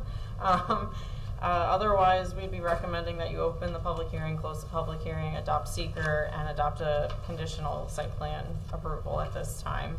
I do know that there were, and there is also a neg deck in your packet for, for your seeker consideration. I know the board had some concerns about logistics and the parking and planning long term. So hopefully some of what was just stated helped to clarify the intentions of the applicant. Yep. Yeah, that's, we were wondering how all the parking master plan was working together, so that you explained the reasoning behind it. Andy, what how's the drainage? Sure. Yeah. Overall, it's not a lot of comments. I appreciate the buyer attention filter being provided. That's a good thing to be added, even despite the fact that you don't really meet the criteria to require it. I appreciate that. I did have some questions about how it's going to discharge, how that's going to work. I think we can work that out after the fact, assuming that the board plans to approve. I wonder if John or Justin could talk about the path that pedestrians would take after leaving the property. I had a comment about the walkway and how it kind of stops. Can you point to the board and how people would get to the building or where they would end up going to? Well, if you've been there, you realize this is kind of like a parking aisle along the westerly side of the building. And what we're proposing to do is basically deliver them to the parking lot. It's not a high volume parking lot, but we did create a pedestrian pathway here, kind of protected with the split rail fence. You went there just as on the front side, there's a small island that's curved right now. We're taking that out of there, and we're extending that right to the edge of the parking, and then people would be able to move. It'd be like, so effectively, if you were to park in the last parking space that exists today, get out of your car, you would walk across the parking lot, and this is the handicap ramp, and the stair is around there. All we're doing is you're emptying into the lot. It didn't make sense because there's a lot of access to the back portion of 51 front, because that's where Marist has long-term storage. There are material storage and other things inside. Records inside the building. So, and it's no different than any place else. A lot of people walk across long parking lot stretches. We didn't think this was so long, and it made sense to us. So rather than try to create some fancy walkway which didn't lend itself, we just figured, people used to walk into a parking lot, we'll let them walk through the parking lot. Okay. And again, this is not the final solution, because this is to accommodate construction of Dyson. Understood. Okay. That's all Right. And I know there were some questions about like accessibility or access. They're proposing with the existing lot, based on the prior approval for the building changes. They proposed and provided for the appropriate number of ADA parking spaces. They also have the ramp. You've accommodated that in the prior work as well. That was going to be my question, is whether or not you're adding any handicap spots. Justin and I had discussed that. Quite honestly, it wasn't on the accessible path being out back. Right. But in terms of looking at it, we may, and we likely will as part of this, restripe the front lot to add some additional handicap spaces closer to the ramp and where they exist now. Because there's two accessible entrances. There's the one that enters at the front, because there's an elevator inside the building if you've ever been in there, and then we have the ramp on the side. So Okay. we will probably, and I can't tell you, ma'am, off the top of my head how many, but we will add handicap spaces. Okay, great. Do you anticipate having any kind of shuttles from this lot to the main campus? No, Not at all. none at all. Make them walk. And again, please bear in mind that our goal here is primarily faculty and staff. And since most Marist parking lots, as you may know, are by permit, Yeah. I don't think we plan on issuing a lot to the students themselves. So the people that will be using these lots will actually be working physically in that building for the most part. Yeah. Yeah, moving over from the building that's coming down, so. That's right. Andy, those stormwater comments, will this require an amendment to the Marist campus stormwater agreement, maintenance agreement? That's a good point. Yeah, they should. It likely should amend would. it. We have no problem with that. Yes. Good point, Eric. Just amend that, all right. Anything else, Andy? Nope, that's it. All right, I move we open the public hearing. Second. Moved and seconded, called to question, all those in favor? Aye. Opposed, motion passes 7-0. Anybody on the call left who wishes to comment on this? Nothing from you, Amy? Okay. All right, I move we close the public hearing. Second. Moved and seconded, called to question, all those in favor? Aye. Opposed, motion passes 7-0. Go around the board for comments. Ben? Anything? Nothing. Peter? Nicole? I already had asked my questions. No comment. Steve? No comment. I just want to thank the applicant for offering up their intentions that it's interim. I appreciate that. And, well, I think we discussed everything. I move the planning board hereby determine that the Marist College 51 Fulton Street rear lot parking would not have a significant adverse impact on the environment, and that no environmental impact statement will be required for the reasons set forth in the seeker negative declaration for an unlisted action dated June 16, 2022. Second. Moved and seconded. For seeker, called to question, all those in favor? Aye. Opposed? Motion passes 7-0. I move the planning board grant conditional site plan approval for Marist College 51 Fulton Street rear lot parking subject to the following. Respond to comments of the planning board and those received from town departments and agencies, and said response to be reviewed by the planning department as to adequacy and completeness, inclusive of but not limited to the following 1 through 10. I would add 11, I think that you brought up the stormwater. And 11 stormwater Modification. modification. Second. Moved and seconded, called to question, all those in favor? Aye. Opposed? Motion passes 7-0. All right, good to go with this, and good luck. Thank you very much. Thank you very much. Good luck with the new building as well. Yeah, it starts this week.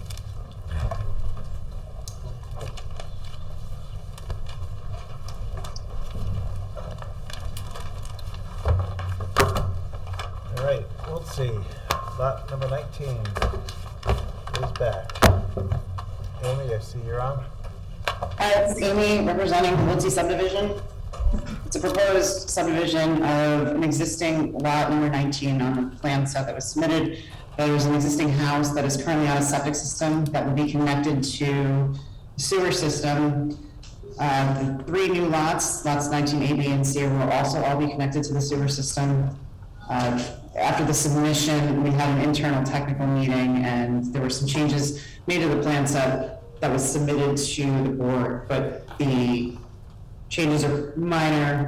Grading of the driveway for 19C and lot 19, and showing fire access. And we talked about the way the connection to the sewer is going to be made.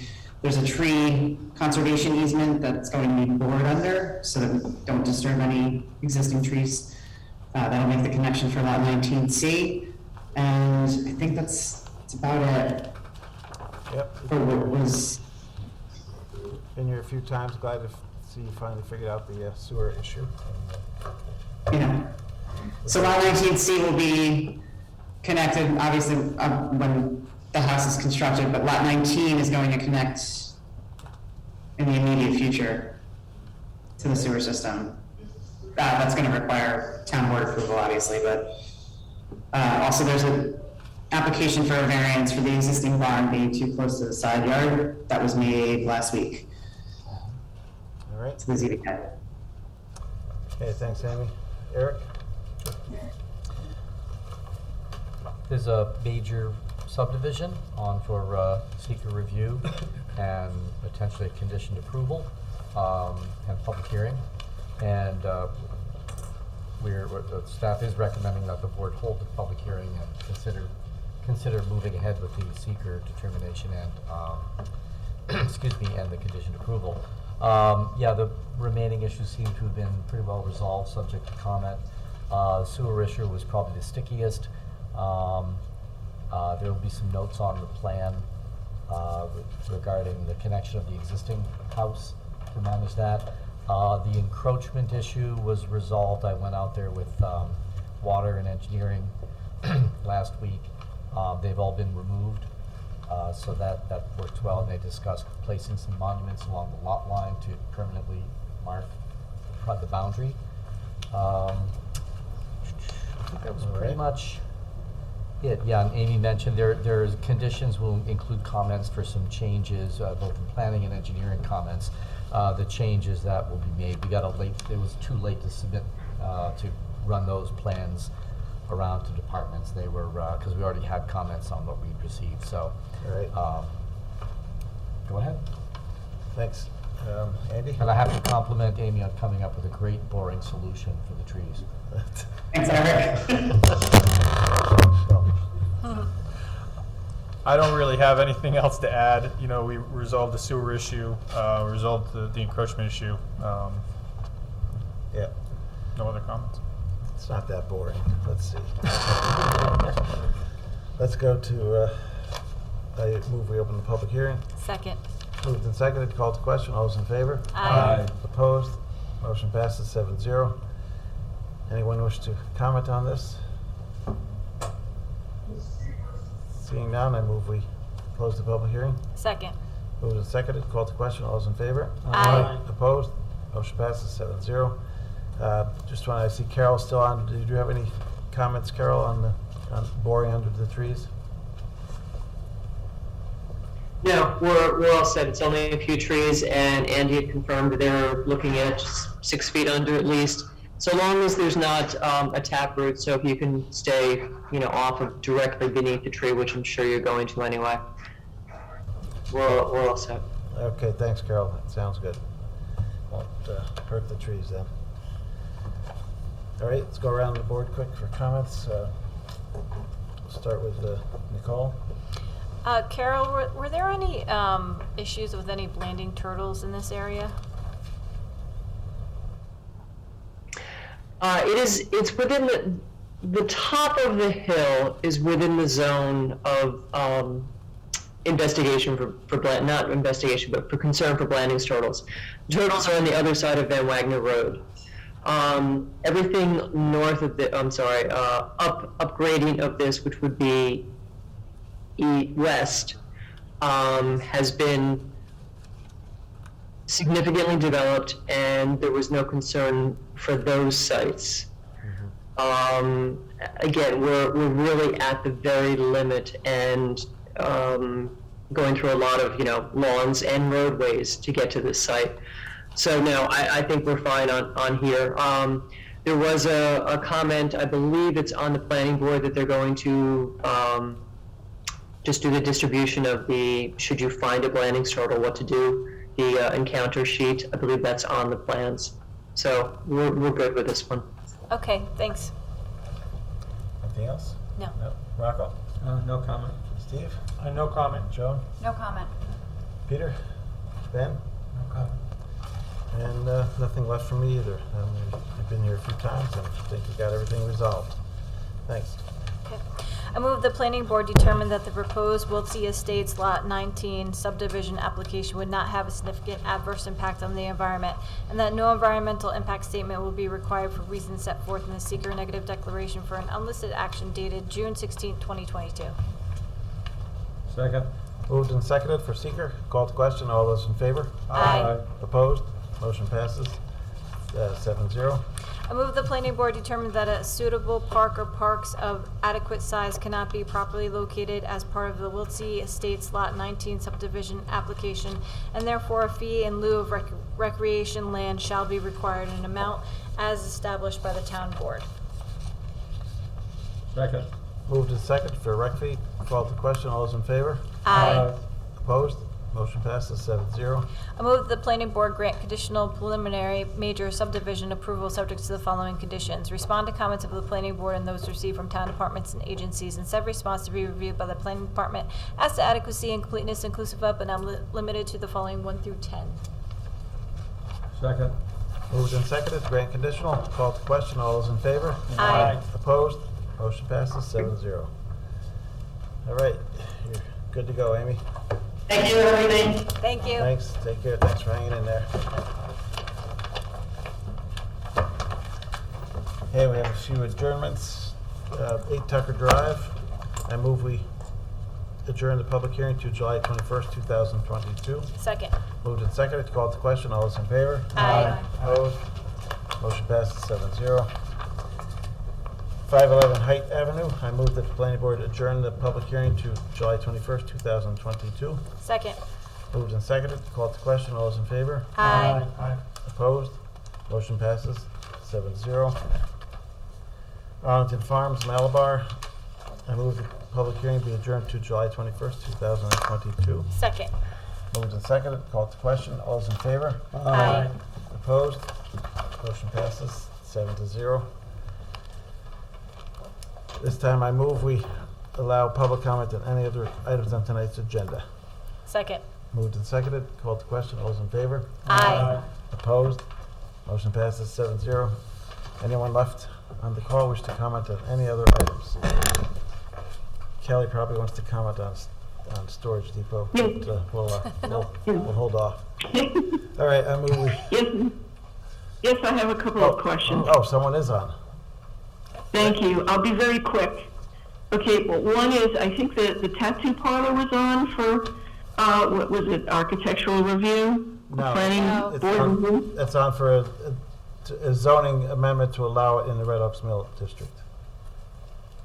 Oh, okay, so when is that gonna happen? Toward the end of the meeting. We got two more items first. But it's Well, not, okay, It's not on for a public It's hearing, not so for if you have a public hearing, comment. so if you have any comments on the tattoo in Red Oaks Mill, you can make that comment now.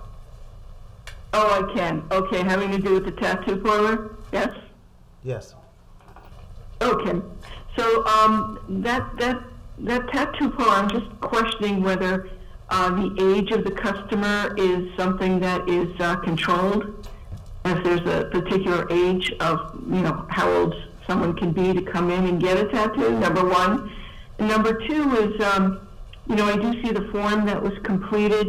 I'm wondering, if there's gonna be proper disposal of, contaminated, blood-soaked, cloths or whatever is used in the process. Kind of like, what Eastdale Village had. They had a special garbage container for that kind of human waste. Medical waste. What's that? Medical waste, yeah, generally has to be. Yeah, medical waste. Yeah, so I was just questioning that because on their form that they completed, they said that there would be no liquid waste, and I know in tattooing there is.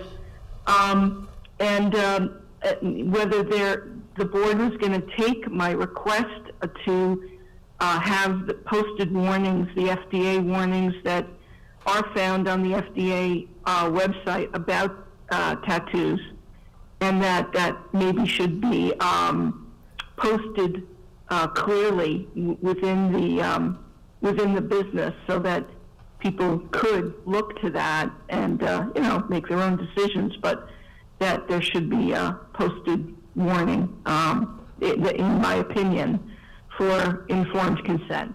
And just lastly, I was wondering with the last storage project on this meeting, why was the Department of Health involved? I was just curious about that.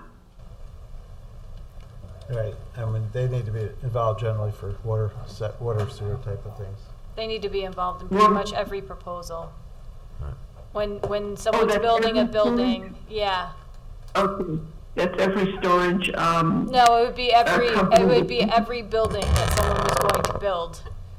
The Department of Health has to be involved. There's certain standards that must be that require the health department to approve, specifically with respect to sewer and water supply systems. Okay, and just having to do with that, are there stipulations on our side about people actually living in the storage facilities or being permitted to, or is that the owner's discretion? Wouldn't that have something to do with the Department of Health getting involved in? Michelle, there's no provision that allows for any residential use of any of the storage spaces. So if we were to find that they were being used residentially, that would be a violation of the site plan. Okay, got it.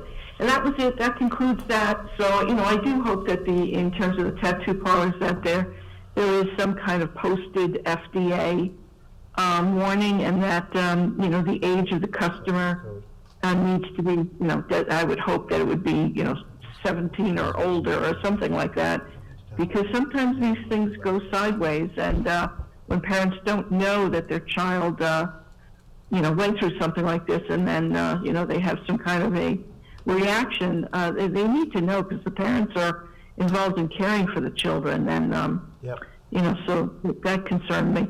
All right, thank you very much, everybody. Have a good evening. All right, thanks. Thanks for your comments. Take care.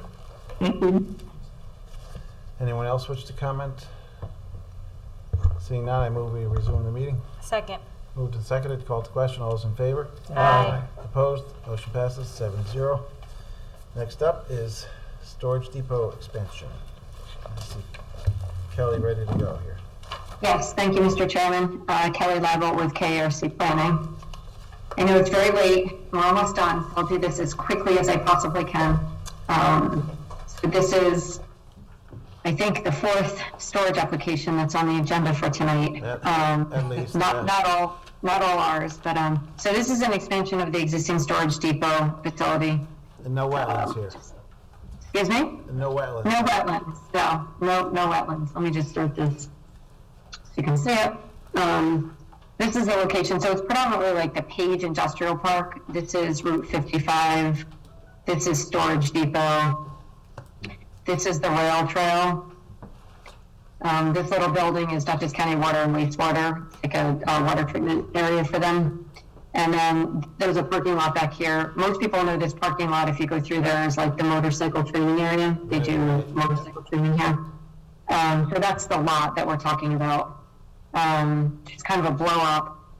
This is one single parcel, and there's already existing buildings that are on the parcel, and they're really the self-storage, the cell towers. There's 2 cell towers on this property, and they're associated little outbuildings, so those are already on the property.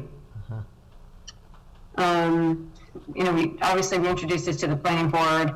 We did a pre-application meeting with the town. We did submit this application to SHPO, and just tonight we got the no impact letter, which we'll get to. And so we're here tonight to talk to you about the site plan. And then this is also a specially permitted use in this district. This is the existing conditions. I kind of rotated the map a little bit. 55 is over here, and now we're into the site. This is the parcel, the parking lot, and these are the cell towers at the top of the hill. So what we're proposing is just a blow up of that same parcel. This is the Dutchess County Water and Wastewater plant, and this is the Dutchess County Rail Trail, which is actually built. It's a little bit of a oops. A portion of the rail trail was built on private property, and so we're working out those easements and so forth, which is just a small scale of the easements we're working on in the site with the county and with the individual property owners. So we're proposing 3 storage buildings, just the conventional, like I was doing before with the all-space storage, just the conventional 1-story outside buildings that are accessible from both sides. There's 2 curb cuts here now, so they'll be consolidated into one with a gate. It's at the bottom of the hill. We've made it's obviously accessible for trucks and so forth. I think the chief is still on, fire chief is still on. We did meet with the fire department, LRC met with the fire department, and we're working with them to make this accessible, provided a turnaround here for them to be able to come in. The project area, see what I did, I just did a blow up here. The project will require an area variance. I think we're working tonight, we weren't able to get Chrissy's comments just to the schedule and so forth, but we are aware, we did meet with her, and we are aware that there's a side yard area variance that's required here. Predominantly because this is our property line, you can see right here, and none of this space we can use, because the rail trail was accidentally built on this property, so we shifted the buildings over. We showed this on the bulk table so that you can see there's compliance with respect to the rest of the requirements, and then we need that side yard variance. There was an earlier conversation that was occurring with the town planning staff and the town attorney with respect to parking. So I believe that parking is handled a little bit differently with outdoor self-storage facilities, and generally it's a waivable issue with the planning board, but in this particular situation, this project is specially permitted, and one of the design criteria requires parking conformance. So I believe we'll also have to get an area variance from the ZBA for parking as well. And we'll proceed with to the ZBA. This is just the lighting plan. I mean, obviously there's no neighbors here. This is an industrial park, but we're showing compliance with the lighting requirements and landscaping as well, just along the front of the property. These are the truck turning movements, so this is what was worked out with the fire department, and again, happy to entertain further discussions with them if we need to make changes to this. There are no water or sewer demands as required as far as potable water, like a sink or a faucet or a bathroom here. There is another fire hydrant that's going to be proposed, so there is involvement with the town water department. I did speak to Tommy this morning about the master meter pit and metering on the site, so we are working with them on trying to address some of those issues. These are the colors, which we can provide you with some elevations. It's just the red and the tan, a little bit different from earlier than before. And I'm not sure if Kristen had talked to the planning board about this, but this is the site of a previous, it's a critical environmental area, and it's a little confusing. All of these parcels are actually individually owned by separate entities, and there was a spill many, many years ago. It's been closed. It's deemed a CEA, a critical environmental area, that occurs on a separate parcel. So we just showed you here the relative closeness of it. And we did provide, Kristen, it was late in the day, so I'm sure that no one's had a chance to look at it yet, but just the closeout information from DEC. Okay. We'll formally include that on the next submission so everyone has time to look at it, but I just wanted to let you know that we had received that comment and did try to address it as soon as we could. This is just the certification of the closeout and the completion. So that's it. If you have any questions, I'm happy to answer those questions. These are all just single-story units, right? Yes, just like, correct. Just like the other. Correct. Yes. Yeah, just like the earlier one that I had done. Yep. All right, thanks, Kelly. My pleasure. Kristen? Thanks, Kelly. So the application's on for seeker review. It is a type 1 action subject to a coordinated review. Staff is recommending that the planning board circulate its intent to be lead agency for the environmental review. It's also on for special use permit, site plan, and architectural review. As with, I again sound like a broken record, but with the special use permit being sought by the applicant for this use, there are a couple of requirements having to do with lighting and parking, and Kelly has already touched on those, so we'll continue to work through those items as the project progresses. But just a number of sort of like cleaning up the plan set type of things, and just, again, it's the first submission, so there's usually, this is like the biggest wave. So we appreciate the efforts so far that you've made to start addressing those comments. So again, at this time, staff's recommending lead agency circulation and then deferring action with comments. pending establishment of a lead agency. All right, thanks, Kristen. And it's already paved. It's already paved. It will require a SWIP. Kelly, can you talk a little bit about the outdoor storage area and what would typically be stored there? Yep, let me just share this again so that I can go back to that. So that's right here, I think, Andy, that you're talking about. Right. And typically on most of these sites, they're generally, over the winter, they'll do temporary storage for RVs or boats that people can park and leave there. And that's predominantly what they're dedicated for. That's it. Okay.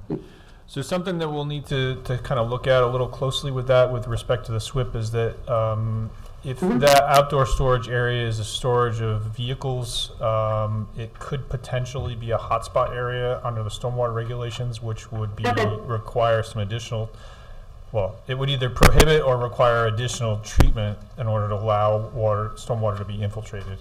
So please, we'll need to have LRC kind of look at that carefully. Yeah. Okay, I'll make that note. Yeah. And then let's see. The other thing I noticed the water department comments about the water system. Who currently operates the water line in the park? So it's rather confusing, and I'm happy to go through this with you offline if you'd like to, but there is a master meter pit, and then there's individual meters on each of the individual parcels.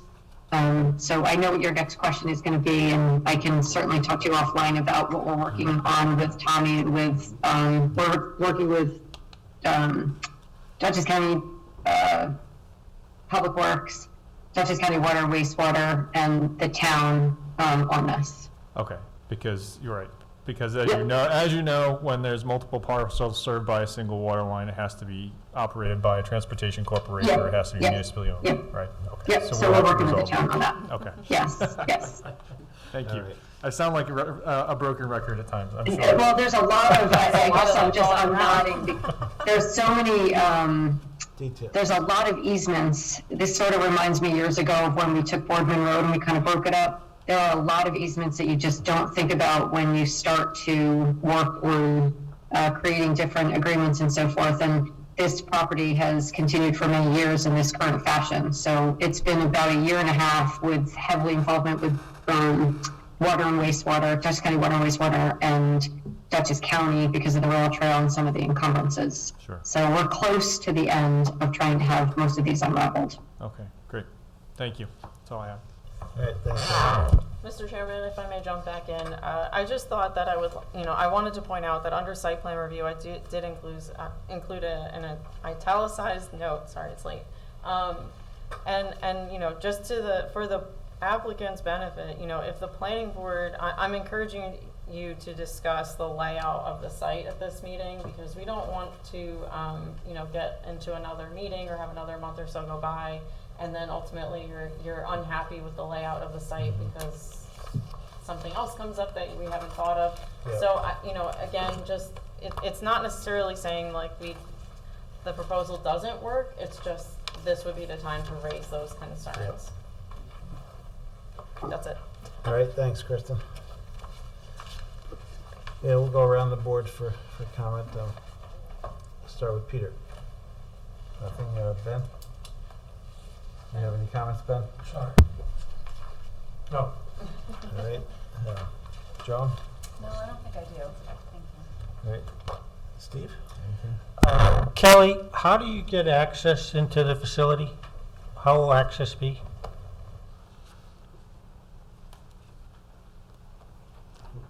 Just went by it. Oh. There we go. Kelly, you're on mute. Oh. Okay, there we go, sorry. So this is the internal road system, and I'm gonna change the drawing a little bit just so you can see where we are. So this is 55 Manchester Road. You come in through Page Park Drive, and then this is that internal access road, and access is right here. And will that be staffed Or it's all just some kind of code system, and if it doesn't work, the person can't get in? The latter, you're correct. The code system, everything today, it seems like, is electronic. It's a code system. And if their code doesn't work, they can't get in, but the storage depot facility up in the front is staffed during the day. So I think it's either 8 to 5 or 8 to 4, and so people can always come over here if they need to, but this is like most of the typical self-storage facilities. If your code doesn't work, it usually implies that your bill is outdated or something to that effect, and so you can't get in. Yes. And they can't gain access, so no one's gonna leave a car out there in the middle of the Yes, road. correct. Okay, Correct. thank you. Yeah, my pleasure. All right, anything else, Rocco? Nothing at this time. And Nicole? Kelly, are you guys putting a chain link fence around this property? Yes, there is, correct. Is there a possibility of putting something else? I mean, I understand it really is an industrial area, but I mean, a chain link fence isn't the nicest thing to look at. No, you would think the most concerned would be the rail trail. Right. Obviously the people that are walking by. So when I received Kristen's comments yesterday on these, or a few days ago, I quickly reached out to Bob Valkind from DPW, emailed him all of the comments, the submission, Kristen's comments, and said, can you please let us know your concerns? I don't have to have them before tomorrow night, but if we do, great. He has no comments, they have no concerns. In fact, we have county planning comments back already. Bob Valkind's only concern, and I will share his email with Kristen so that you have it on file, is he just wanted to understand what we thought the trip vehicles would be crossing the rail trail. And so I will provide that to him. Obviously, this is a very de minimis number, but we'll provide it to him. Everything we give to him, we'll give to you. But he had no concerns. And, we know that this is an industrial park. And if you've not driven through there, which I'm sure you probably have, yeah. It's quite industrial. Yeah. I do appreciate that, Kelly. We do also circulate these plan sets to them, but apparently they wanted to respond to you, not us, so that's fine. Me too. I have a lot. I have a lot with him right now, with Bob. Yeah, we're on this site heavily with these easements, so he was quick to get back to me right away. And we did show. I think because I saw it in another application earlier. Well, my Long Island just came out.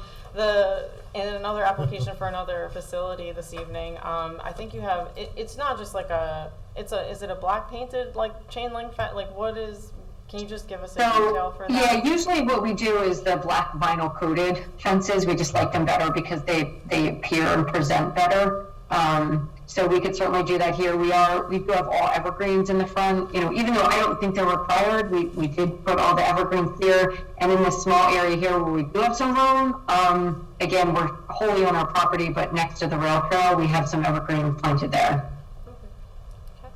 Carl, can I add one thing? Yep, go ahead, Rob. Kelly, I just remembered that I've been through the rail trail there, and you will be crossing it, if I'm not mistaken, to get into this facility? Yes, that's right. correct. Okay. Yeah, I don't think there isn't any protection on either side of the rail trail, so I guess it depend on the wisdom of the people driving through there. Is there any way to either add signage or something else to kind of alert the people that there's that the rail trail is there, much like there is on North Grand or something? Because there is, there is a lot of traffic back here. That is, the post office is back here, and there's a number of different industrial properties that are back here that have tractor trailers and trucks and so forth that are going over the rail trail. And so what the county's done, typical in other crossings, is they actually have signs on the rail trail when you come up to this intersection that say stop. So the rail trail pedestrians are supposed to stop, that there is a vehicle crossing. And that's the notification that the county has provided.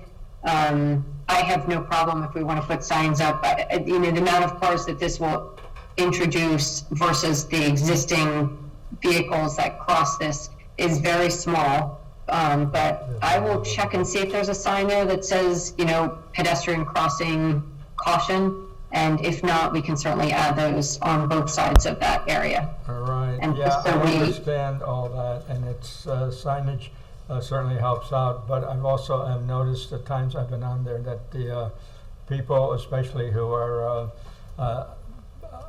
exercising with their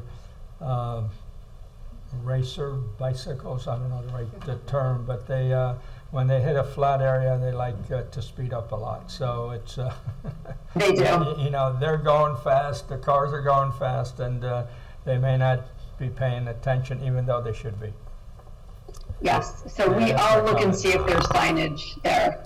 Yeah, I can't. Or something, I don't know, yeah, whatever. Yeah, I can't recall if there's signs on there is stop signs on the rail trail, as you say. Right, I see But that. you can't, you have to, in order to get up the hill, you gotta get momentum up anyway, so. Right. If I may, as an avid rail trail runner, I think what actually would be beneficial is that any proposed landscaping or otherwise is not hindering any of the sight distance right up until that Yeah. crossing. Yeah, that's a good point. So just, if there's more sight distance or just, you know, distance to be able to see that someone is approaching that intersection, I think that could help too.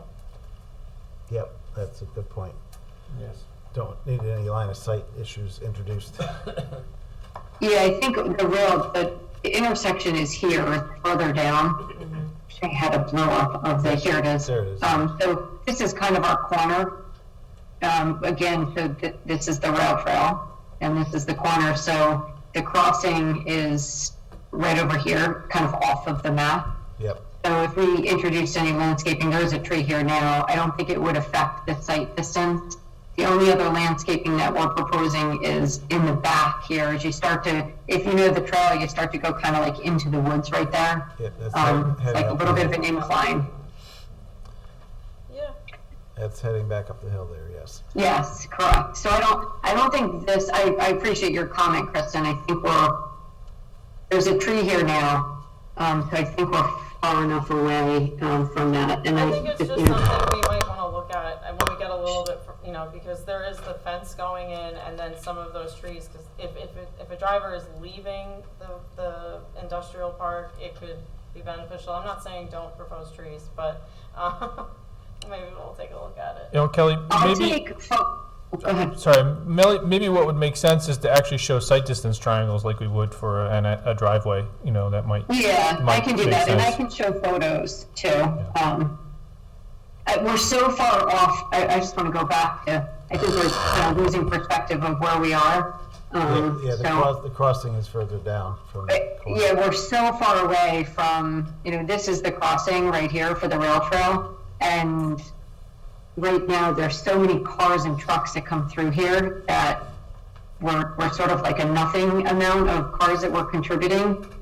So the site distance, there's 2 ingress-egress points here now, and then we're going to consolidate those into one. And again, we're ingress-egress onto an existing through lane.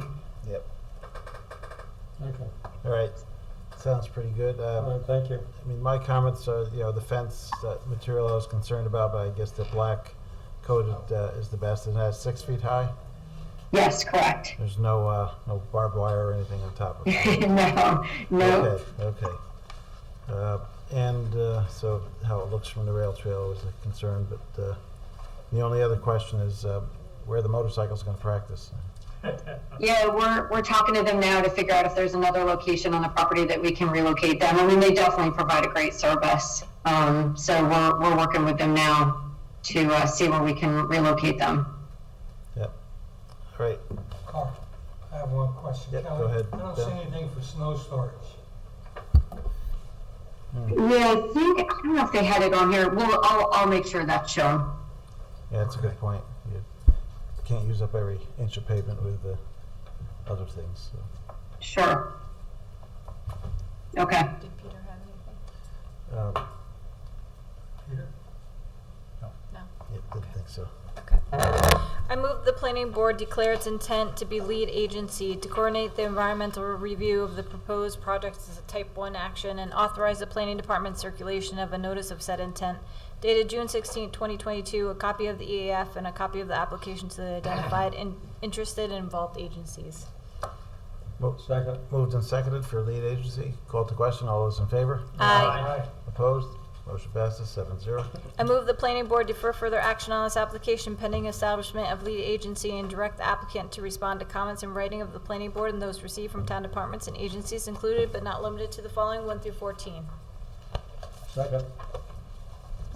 Does that include comments tonight? I'll include it. Yep, throw that in there. 15 comments from us. I think we're okay with the building scale and everything, but, all right. Second. Moved and seconded, called to question, all those in favor? Aye. Opposed? Motion passes 7-0. Thank you. All right, have a good night. Thank you, you too. Have a good night. Not quite yet, got a couple more. All right, next up is Cottonway Lot Line Revision. Is there someone on representing that tonight? Well, there was. They were certainly on before. I saw them. Okay. Oh, no. Well, we have, we understand what's happening here. Let's go to Kristen to describe it then. Oh, okay. So it looks like the applicant is proposing to transfer about 464 square feet, or about 0.011 acres from 11 Cotton Way to 14 Cotton Way. For seeker purposes, this is a type 2 action, and at this time, staff is recommending a deferral and the staff should have received an updated recommendation memo for tonight. The applicant will need to work with Dutchess County Department of Health and also go to the ZBA for at least one area variance, possibly more. I think it's just one. And given that those items need to be checked off, we didn't want to initiate the approval process because it starts a clock for the applicant to have to get everything taken care of and then filed with the county clerk. Also, more importantly, if they had started the process, or we go ahead and grant this approval and then they're still working with Department of Health and there aren't specific setbacks that come out of that discussion that haven't been met given the proposed lot line adjustment, we just didn't want to put the cart before the horse. Yeah, then and create they have to readjust it back again. and, So. yeah, and they would then ultimately would have had to come back to the board. So at this time, you know, the applicant's not here to speak for themselves, but we would be recommending a deferral anyway. Yeah, it's pretty straightforward. I mean, they're trying the house crosses the lot line currently, so they're trying to just modify it to get it, move it around the house. So My it's- question here is the setback requirement. When you look at the corner of the one-story frame house and the lot line, it seems to me that, you know, that does not meet the setback requirement from the way it appears on the map. Well, the setback requirement is 50 feet, so it most definitely doesn't meet the It's not setback that requirement. Yeah. So that's why they need to So- go to the ZBA for a variance. Okay. I didn't- And that's one of the reasons I didn't want the board to take further action on this, because the ZBA is required to grant a minimum variance, and it may be that the lot line moves slightly as a result of the ZBA determination. So just to leave that possibility open, Would have to move more than slightly. well, it's never getting to 50 feet, so. Well, whatever their minimum they think they need. Right. So we're going to give the ZBA the room to, you know, use its discretion, and then they'll be back here for a potential final lot line revision. Yeah, they're trying to legalize it maybe to sell or whatever, but it needs to. So does it make sense, since the applicant's not here, for the board just not to take any action? I thought their presence was needed. Well, if there were any comments, I would capture them and pass on. Like I said, they were both of them were on earlier, so I don't know. And this isn't on for a public hearing No, tonight, it's not a so public hearing. regardless of whether there's a formal motion to defer or no action, it has the same effect for this applicant, so. Yeah. Yeah, we can go, anybody else have any comments on this? No, I just, you know, so I think maybe, Andy, you made the comment that there was some type of old foundation that was possibly making some encroachment issues. Yeah, there's an old foundation that's remains. They're moving the line and it remains on the line. So it's they should try to resolve that. Yeah. So that, I don't know, that's something that they should figure out. Yep. So, I mean, they have our, have Andy's letter, and they have Kristen's comments and everything, so they can go back and look at that. I don't think we, as a board, have anything major additions to add to that, so. So just, yeah. Okay, Go ahead. so I move the planning board defer action on this application and direct the applicant to respond to comments in writing of the planning board and those received from town departments and agencies included but not limited to the following 1 through 8. Second. Moved and seconded to defer, call to question, all those in favor? Aye. Opposed, motion passes 7-0. Next up is, Mike can. Yeah, this is zoning text amendment to add tattoo parlors as a permitted use in the Red Oaks Mill Neighborhood Services Center. Town board adopted a resolution last night setting a public hearing, and they're looking for a recommendation from us and from the county. The caller earlier made several comments. Does the state regulate these types of businesses? I don't know. I'm not sure. Because you raised a couple of good points in terms of, blood. Medical waste has to be handled properly. I don't know the answer to that, but I think that the answer is yes, and I think there is a minimum age for that requirement, It's but. 18, I believe, isn't it? I thought it was 18 or younger perhaps with parental consent, but Yeah. in any event, it's not something I think we would necessarily recommend that the town board put into its local law. I wouldn't recommend they do it, but I certainly would recommend that they look into it. Yep, make sure those bases Right. are covered. And as to the signage, I mean, I think, if this board ever were to get an application for a tattoo parlor that required site plan approval, that would be the time that we would consider whether we would require any type of signage or any other, waste restrictions or anything. Well, since the town board is the only one that has that call, I think it's certainly reasonable to follow up. Yep. That makes sense. Any other comments from anyone else? No. On this? All right. In that case, I move we make a positive recommendation to the town board adopting the proposed zoning text amendment. Second. Moved and seconded. Call to question. All those in favor? Aye. Opposed? Motion passes 7-0. And I move that we terminate tonight's meeting. Second. Moved and seconded. Call to question. All those in favor? Aye. Any opposed? Really? No opposition? Okay. Motion passes 7-0. Have a good night, everyone.